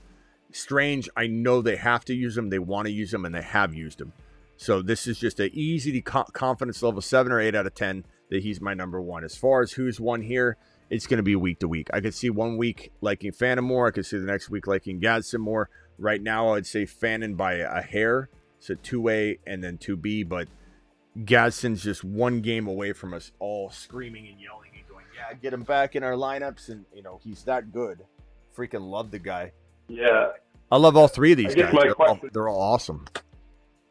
Yeah, my question on Gadsden is like, he had, 3 or 4 good weeks, and then he got hurt, banged up against Pittsburgh. He still had 6 targets, but came out of that game. And then the next game, he still had 5 targets, but they just got trounced by Jacksonville. So is it just that their line's so beat up that you're worried about it? And I don't know. Think coming out of the bye, maybe I think it's everything. I think it's Gadsden getting hurt. It's the offensive line. It's Hampton getting hurt. It's the inconsistency. Herbert's been playing like trash at times. I know it's not all his fault because he's got a banged up offensive line, but it's everything. And then when the offensive line's hurt, they're shifting things around. Everything's just in flux. It's kind of like a tornado, and it's like you don't know where every piece is because the tornado's throwing it all around. Like it just feels like a mess over in LAC. I mean, they're doing well considering, but it just feels like a disaster. But the one player here that feels almost guaranteed as long as he's healthy, that would be his one thing. Strange. They want to use him. They want to focus on him. He's going to get the targets. Gadsden's going to get 2 targets or, 8. Fannin's going to get, 3 or 7 targets. But Strange feels like he's locked in for like 7 to 9 targets. I don't know. Okay. And you kind of, I think you agree with me where like tight ends don't necessarily matter with wide receivers because like their role is kind of cut out in offense. Do you agree with that? Because BTJ is just coming back. So there's 3 options to throw with Myers, Parker Washington, and BTJ. So, but you feel Strange is like this. If you need a safe play, go with Strange, you say. I think Strange is a fantastic play. I don't even think I'm worrying about anything upside down. I'm just playing Strange. If I've got Strange, I'm playing him. Top 6 to 10. I don't know that he's like 6, but he's 6 to 10 capable for tight end numbers while he's healthy. That's the way I look at Strange. So I love Fannin, but Fannin's not going to be probably in a situation all year where I could sit here and go, oh, I'm locking him in here. Now, if he had 150 and 2 touchdowns in week 13, I think we probably would convince ourselves to be like, okay, Fannin's a must start. But I do believe that it's probably going to be more of he could have a touchdown at 40 yards or 50 yards one of these games. But Strange is going to get you. I mean, what did Strange have last week? It was his first game back. And 5 targets. 93 yards. Touchdown. No, he didn't have a touchdown. He had 5 targets. Oh, no, yeah, that's right. 93 yards, yeah. And he had, that was his first game back. And his 3 of his other 4 games played, 7 receptions, 5 receptions. He's had a 59-yard game, 61-yard game, 45-yard game. Like, he's just getting utilized. He just looks really steady. And then this week, Tennessee, I mean, it might look like a tough matchup on paper, if you're looking at your matchups and it's, redlined. But I think it's going to be fine. I think it's a great matchup for him, situationally. All right. Awesome. Yeah, but Fannin I like a lot, but Strange feels like a lock. And the fact that he's been on waivers and people are still not picking him up, I don't know. What is Strange's availability? Looks like he's 46% rostered. Strange is available in 50% of leagues, and I think he's a top 10 tight end going forward. I don't understand this. 50% of leagues. Yeah. Go pick up Strange. Get him on your roster. 50% availability. Top 10. We'll just say we'll be cautious. Top 10 tight end. Top 10 tight end. I mean, who are the top 10 tight ends right now? You've got let's go to leaders, tight end. Once you get past the big boys, you got Hunter Henry at number 5. You got Juwan Johnson number 6, Goddard number 7, Tucker Kraft still there at 8, Brock Bowers 9. Of course, I love him. Theo Johnson, Andrews, Dalton Schultz. That's right where about 10 is. What's Theo? Theo Johnson, nice, but I see him very similar to Ferguson, and I could even see him doing better than Ferguson when the two receivers are healthy in Dallas. So I think you're right on with the 6 to 10. Yeah, and I don't blame any. Gadsden can climb back up in if they start getting it together, but like you said, they've been a mess. And I don't mind if somebody, likes Ferguson more, or somebody likes even Hunter Henry more. It's a volatile 6 to 10. You could even say like 6 to 14. Like there literally is, or 7 to 14. For Warren, that's not even a question. I'm sorry. Well, he just. I was just going to say one thing I had. Jump. If you have Ladd and Gadsden and Strange, and you just need a safe floor, are you hedging your bets to go with Ladd and Gadsden, or are you playing Strange no matter what? No, I'd play. I don't know. That's a tough one. I don't really like hedging like that necessarily. I just want to start the best player. I would probably go with Strange over Gadsden right now. What did Gadsden do last week? He's still getting 5-6 targets a game. It's just they were on bye last week, so they're coming out of the bye again. His last game, Las Vegas. 41. It's another one where it's a red matchup, but a bad defense. The problem I have is he had 2 fantastic matchups walking into the bye week, and he had 13 yards and 41 yards, which... Well, he got hurt one of them, and then the next one was a disaster. So I agree with you. I'm just saying that I don't quite know what to make of the situation. I mean, you do look at Gadsden's 4 games prior to that, man. Jeez. 68 yards, 164, 77, 80, 68, 2 touchdowns. And their offense was rolling when they had Ladd and Gadsden going together as the 2 guys. Well, the concerning part, I mean, LV's tough against tight ends according to the numbers, but I don't care about that. Philadelphia, AC, these are technically speaking, according to the data, 3 very tough straight matchups. Week 13, 14, 15 for Gadsden. Red line to Kingdom Come. KC's tough too. He has Dallas in week 16. Then he's got Houston in week 17. So he's got only 1 good matchup the rest of the way. So I think I still lean Strange, but man, I could easily get back on the Gadsden train if he shows us something in this game. But I guess I'm more worried about the surrounding pieces of this situation that are holding him back on top of the bad matchups. Yeah.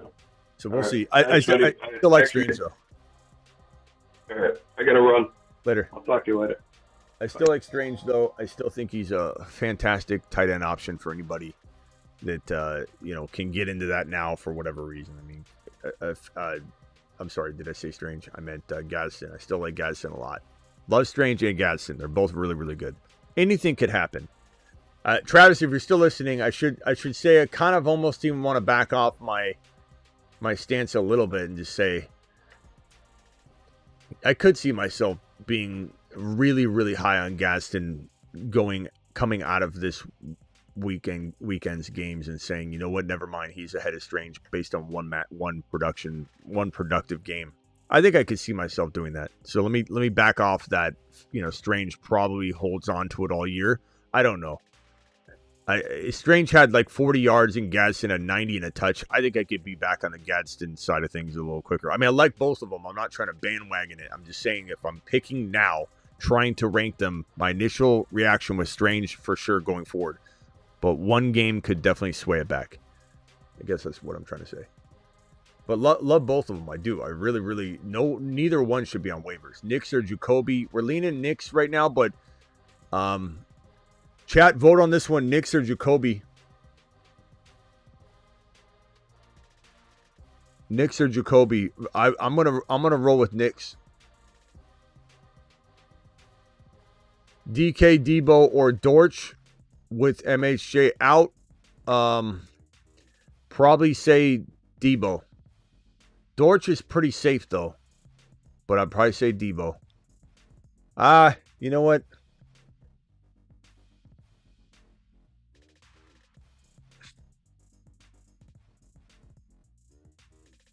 Guys, Debo or Dortch? I think I'll answer it this way. Dortch is safer. Debo is higher risk. You got McLaurin back, but that could be good. It could be good or it could be bad. I'd say it's good if JD5's there. I don't know Mariota if he throws enough that I don't know. I'd probably lean toward Debo, but Dortch is safer.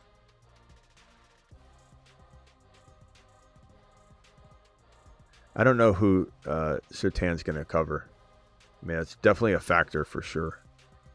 Dortch would be safer if you want safety, Dortch.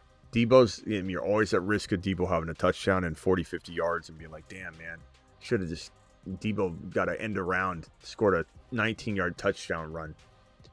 You know, so Debo's got the upside, I believe, but Dortch is probably safer.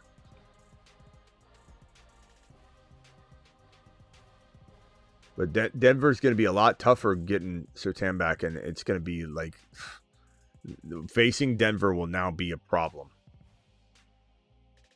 It will now be a problem, and Harvey, you know, could benefit from better defensive, you know, positioning, all that. You've got the Raiders in Week 14 going up against Denver. You got the Josh Jacobs going up against Denver. You got Jacksonville, ETN and the boys going up against Denver Week 16. And then Week 17, Patrick Mahomes and the boys.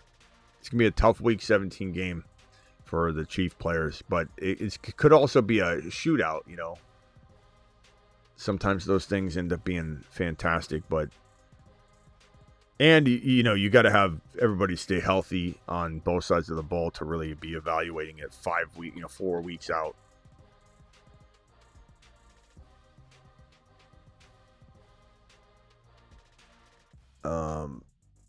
Thank you, Rumblers over on Rumble. We've got, how many people we still got over on Rumble? We got 10 people over on Rumble right now. We had close to 25 at one point. Please subscribe to Rumble. It's in the live chat. I'll drop it in the live chat.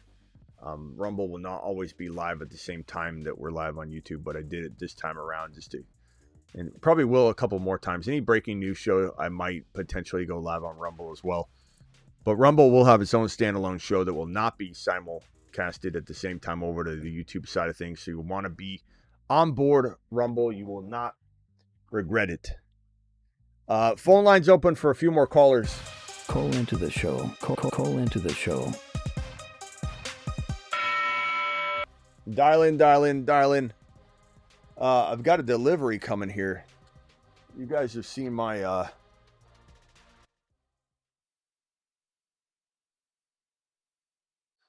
definitely the new official ball for the studio. Dime Lab's sending me 2 more today. I'm waiting for the delivery. I'm hoping it comes live so I can go run out and grab it. But 2 more Dime Labs coming. I'll unbox it live on the show if the Dime Lab delivery comes while the show's live. But this is the Phantom all blacked out version. The laces still have like the black lacing for where the stripes go. This is, you know, they use this. This is not just a training ball, but it's used, you know, to train a lot of young athletes and get them to throw right. But these laces have like, they're basically, you know, kind of where you're supposed to put your fingers. And but this ball is the best ball. It's the only ball that I'm going to have in the studio now. The Dime Lab. This is from former Green Bay Packer quarterback Kurt Van Kirk. Let him know I sent you. Go get you some Dime Lab footballs, baby. 2 wide receivers, 1 flex, Igbuka, Wandell, Franklin, Sutton, Neal. Anything can happen. Trust your gut. I'm going Igbuka. It's not even a question. Shouldn't even be in the question. Should be pick 1 wide receiver and 1 flex. Wandell would be my second. And then I'm probably going to go. I don't think I trust Neal right now being hurt. Rock out. It says I missed a call from you. Did you just call in? 2 wide receivers. So Igbuka, Wandell, and then I'm probably going to go.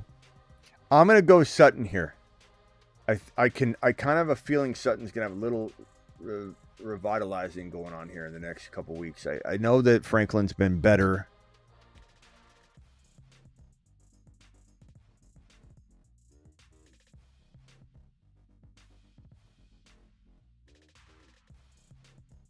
But I'm going to go with Sutton. Thank you, Fish, for the super chat. Appreciate you. Do I trade Igbuka for Justin Jefferson? I would take Igbuka. I would take Igbuka, bro.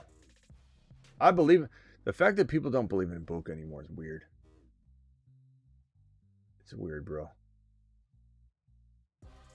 Do I trade Igbuka? What up, Smitty? Thanks, Fraser. Appreciate you being here. Did I hear this right? That MHJ is out. Somebody said MHJ if he's out. MHJ is certainly questionable. I don't think any news broke just now on MHJ being ruled out. MRI, this is on St. Brown.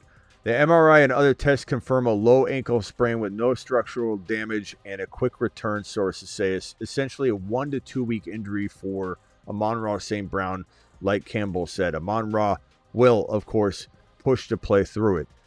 So exactly what we said. This is just coming in from Ian Rappaport 21 minutes ago, by the way, that amon-ra had a confirmed low ankle, no structural damage, low ankle sprain. That is great news.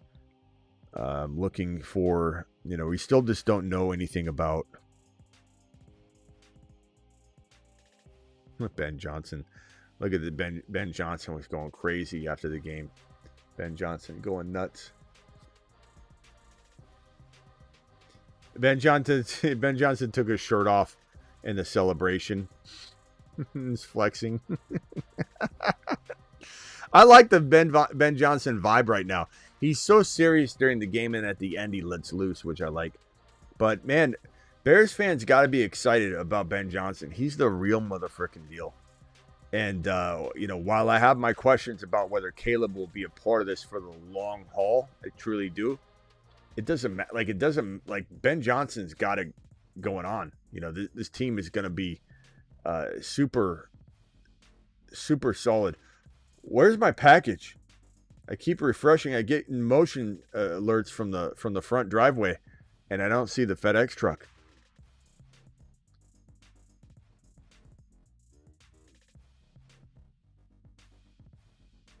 Igbuka, baby.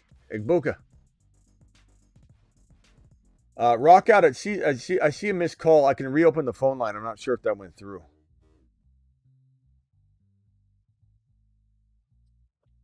Now, do I think the Bears are going to make a big, deep playoff run? No.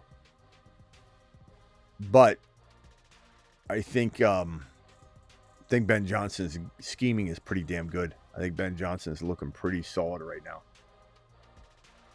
His rushing attack looks great. I'm glad that Menungai is getting used. I'm glad he's not just trying to do the Swift-only thing, because Menungai, we knew how good he was, and now he's relevant for fantasy football worlds. He's been a big.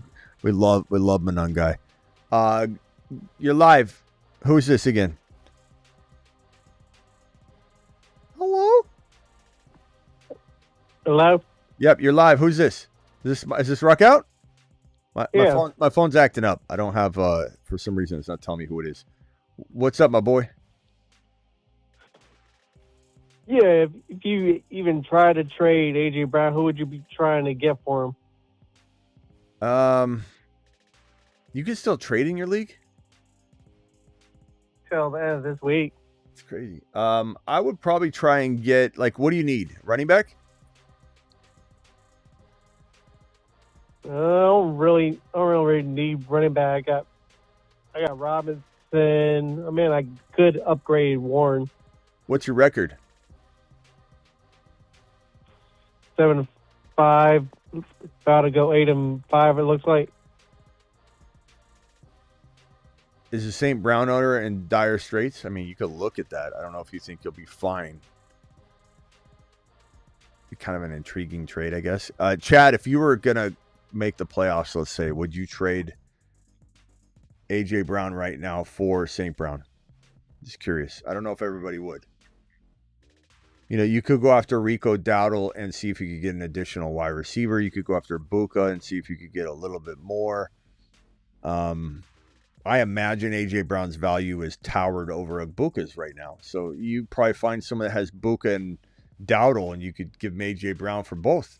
I mean, I have a feeling that you could get Buka and Dowdle pretty damn cheap and get an additional big monster that's sleeping right now along with that player. Mm-hmm. St. Brown vote. We got one St. Brown vote. He said Brown, but they're both Brown. So he's like, okay, St. Brown.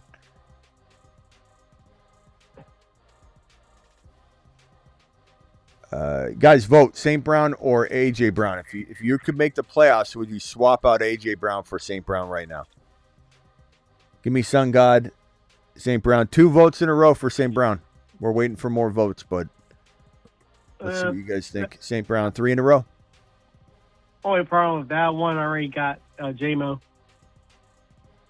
Does it matter? I guess not. I mean, if AJ Brown does revert back to begging for the ball, I mean, I'm not saying you will. Yeah.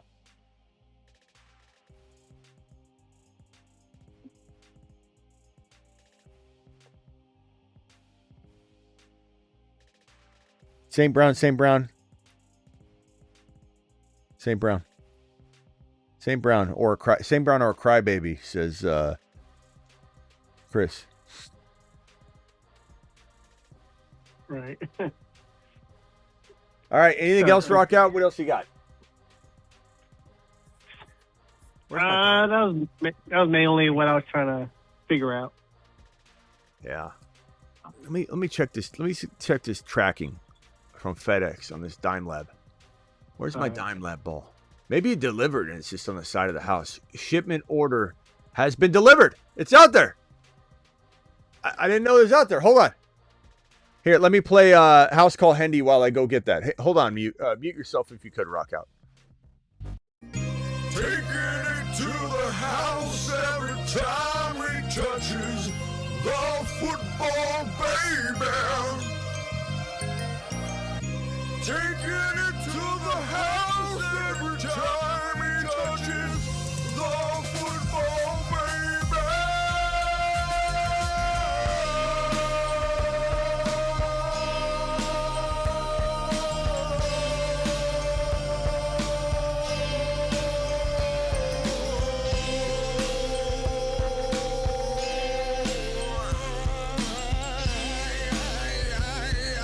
Woo!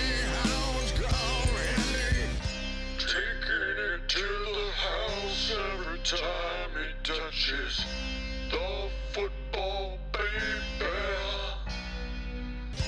Taking it to the house every time he touches the football, baby.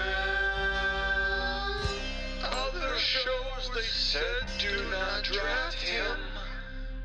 Warren Williams said he was small. Your mama won't be making you meatloaf because you got no house call.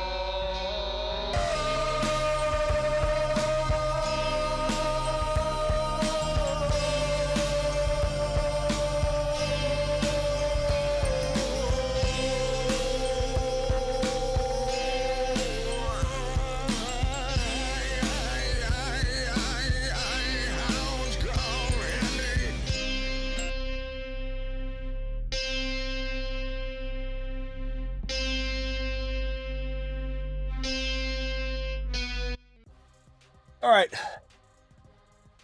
So we got all three of the Dime Labs in here. This one here is the brown, old school. The colors in the studio with all the lights make the colors of such things sometimes different. But this is a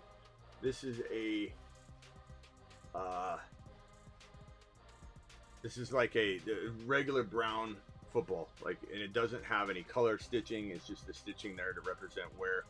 Man, that's a nice football. This is brown. I like this one. I like this one. That's fantastic. This might be my new favorite now, though. Like almost like a red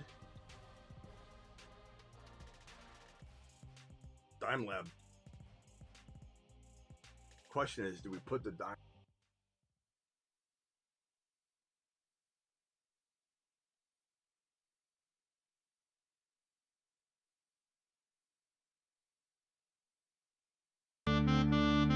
Hi, I'm worried William and my mom. Mashed potatoes!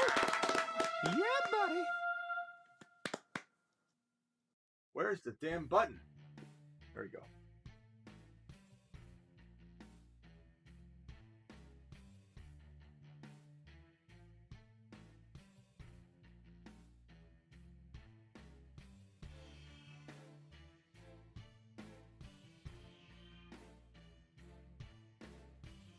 It's funny because I'm putting it straight, but on the camera angle, I got to actually look at the camera to get it to look straight because it's actually slightly not straight.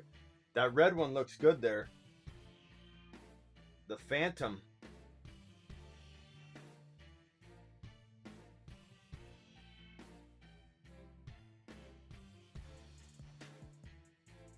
I'll throw this one away, man. I can't even hold air. Put the Phantom up. Let's go! Mashed potatoes! Yeah, buddy. Right there. And then this one right here.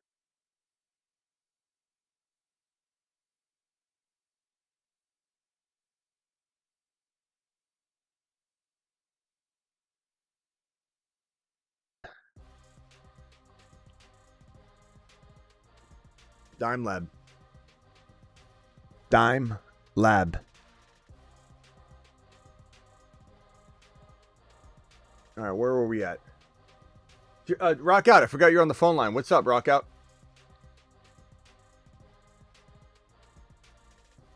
What'd you do on Nico and Chase? It might be too much on my end. Nico and Chase for what? What are we talking about again? For AJ Brown. Nico and Chase for AJ Brown. Pick one. Taysom, Strange, Theo. I'm going Strange, bro. But Jawan's safe. Jawan's safe. AJ Brown for Nico and who? Chase Brown. Yeah, you got to take both. I mean, bro, you could probably take Nico if you wanted. You could take Nico. Does this feel smaller? No. This is a pro size. I like this. This red one pops, man. As somebody said in the chat, it does. I like that. Black laces, red ball pops. I ordered one other one. They sent me these, and I still ordered another one. I ordered my own. I ordered the water ball. The water ball. It's a black ball with stripes, and when you get it wet, it throws even better. And then I got the mini water ball. So I got two. I got both the water balls. They're completely black. They got some awesome striping on them. So I got two more. So this studio is popping with Dime Lab balls. Yeah, Rock Out guys. Vote in the chat. Would you rather have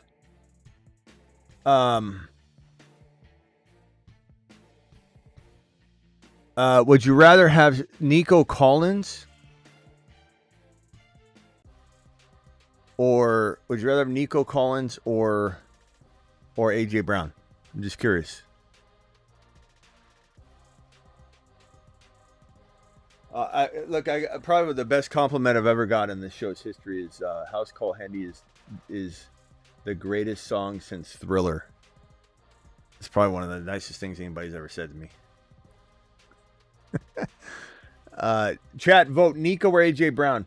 AJ Brown, Buka, AJ Brown, Nico. think Travis is answering something else.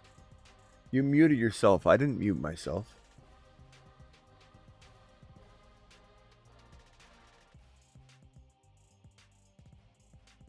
Was I muted during the house call thing? Is that what someone was saying?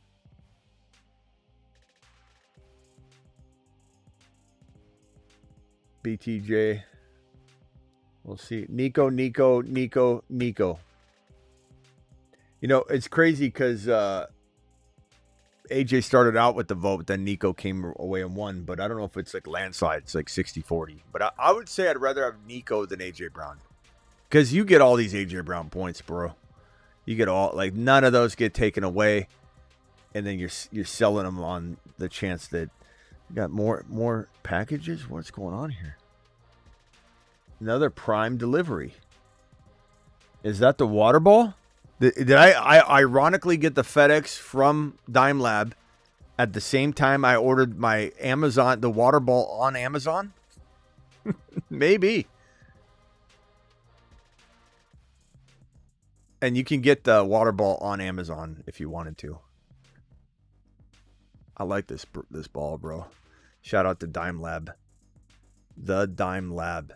Do it live. All right. Rock out. Anything else? I'm going to say Nico. But if you get Nico and Jamar Chase, we quit our jobs. We come work for you. I don't think you get both those guys for A.J. Brown. If you do, I'll be shocked. If you got to throw in something small, bring it back to us. We'll probably still accept it.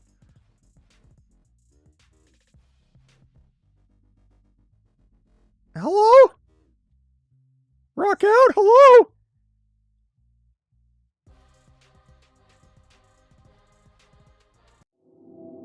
You're on mute, brah. Hello? Hello? Hello? Hello? Hello? Hello? Yeah. Yeah. I was saying he probably won a little bit more. Yeah. For sure. All right. Well, come back if you get a little bit more and you got a deal. Run it by us. But I'm pretty sure if you get Chase Brown thrown in, we'll take pretty much any. I mean, if we take Nico straight up, if you get a player better than Chase Brown, you just do it. I mean, you give up a player lesser than Chase Brown, you just do it. Then come back and celebrate. Right. All right. All right. Let it rock out. Appreciate you. On work trip from KC to Tampa, currently in Memphis driving, live stream coming clutch, keeping me entertained. Are we going live for the graveyard? You bet your bottom dollar, Husseini. You tell me you're going to be there, Husseini. We're doing it no matter what. Appreciate you, Husseini, for the super chat. Dropping fire like usual while he's on a road trip. Husseini's even in here dropping fire. Now, we went live a little earlier. Husseini, you might have to rewind the live stream. We've been here for an hour and... How long have we been here? An hour and 2 hours. We've been here for 2 hours already. We went live early. I'm probably going to end the live stream right now. I'll be back before midnight because I'm ending the live stream soon. So I'll see you guys in a little bit. It's going to be not a short stream. We went live for 2 hours, but just ending at a quicker, earlier time. Need one wide receiver, one flex. DK, the Titan wide receiver, Franklin, Vidal, Sharps, or Tootin. I'd probably go Sharps. Personally, I go Sharps. Chat, would you go Sharps, DK from Tennessee, Franklin, Vidal, or Tootin? I would go Sharps, but I want to say Tootin, but he just didn't get to work last week. But I think like Manungai, remember Manungai did well, and then we started him, and he didn't do anything, and now Manungai's back. I wonder if that same thing's going to happen to Tootin. But I'd probably go Charbonnet for safety. Chat, appreciate every single one of you. Thank you for my super chatters. Thank you all for being here. Make sure you subscribe over on Rumble. The Rumble link is right here. It's pinned in the live chat. The Rumble link just got dropped. It's in the description of the video. It's rumble.com/The Fantasy Football Show. Subscribe over on Rumble. How many Rumblers do we have still in the building over on Rumble? Let me refresh Rumble real quickly. I think we got like 10, 15 people still in the building over there. We're almost at 700 followers. We were at like 48 hours ago.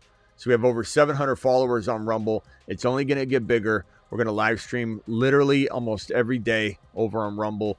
Probably will be a majority standalone videos that will require you to watch the show on Rumble because it won't be on YouTube as well. I'll see you all for the Graveyard Show. Appreciate every single one of you.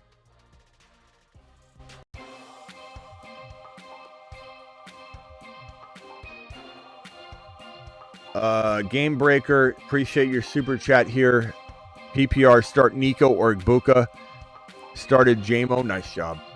I think you're probably safer going Nico, but, I mean, there's not another option we could do here. What are we doing? I mean, yeah, you got to start Nico, but I almost feel like, you know, you could... Damn it, man. Game says you forgot mine, homie. I didn't forget your super chat. You just dropped it. You just put it up, my big man. I definitely feel like Nico's safer. Chat, do you agree? And then I don't know if there's another way to get Buka in there though, but apparently not. If you're talking JMO, and it seems like you probably locked out of options. But damn, man, I mean, Nico's just safer until Buka bounces back. Thank you, mods. Thank you, Travis. Thank you, Space Ricky. Thank you, Blackbeard. Thank you, Vampy. Thank you, DeBalt. Thank you, Simi Valley. Blackbeard, Space, Ricky, Sick Nasty. I think I listed all my mods. Appreciate you all.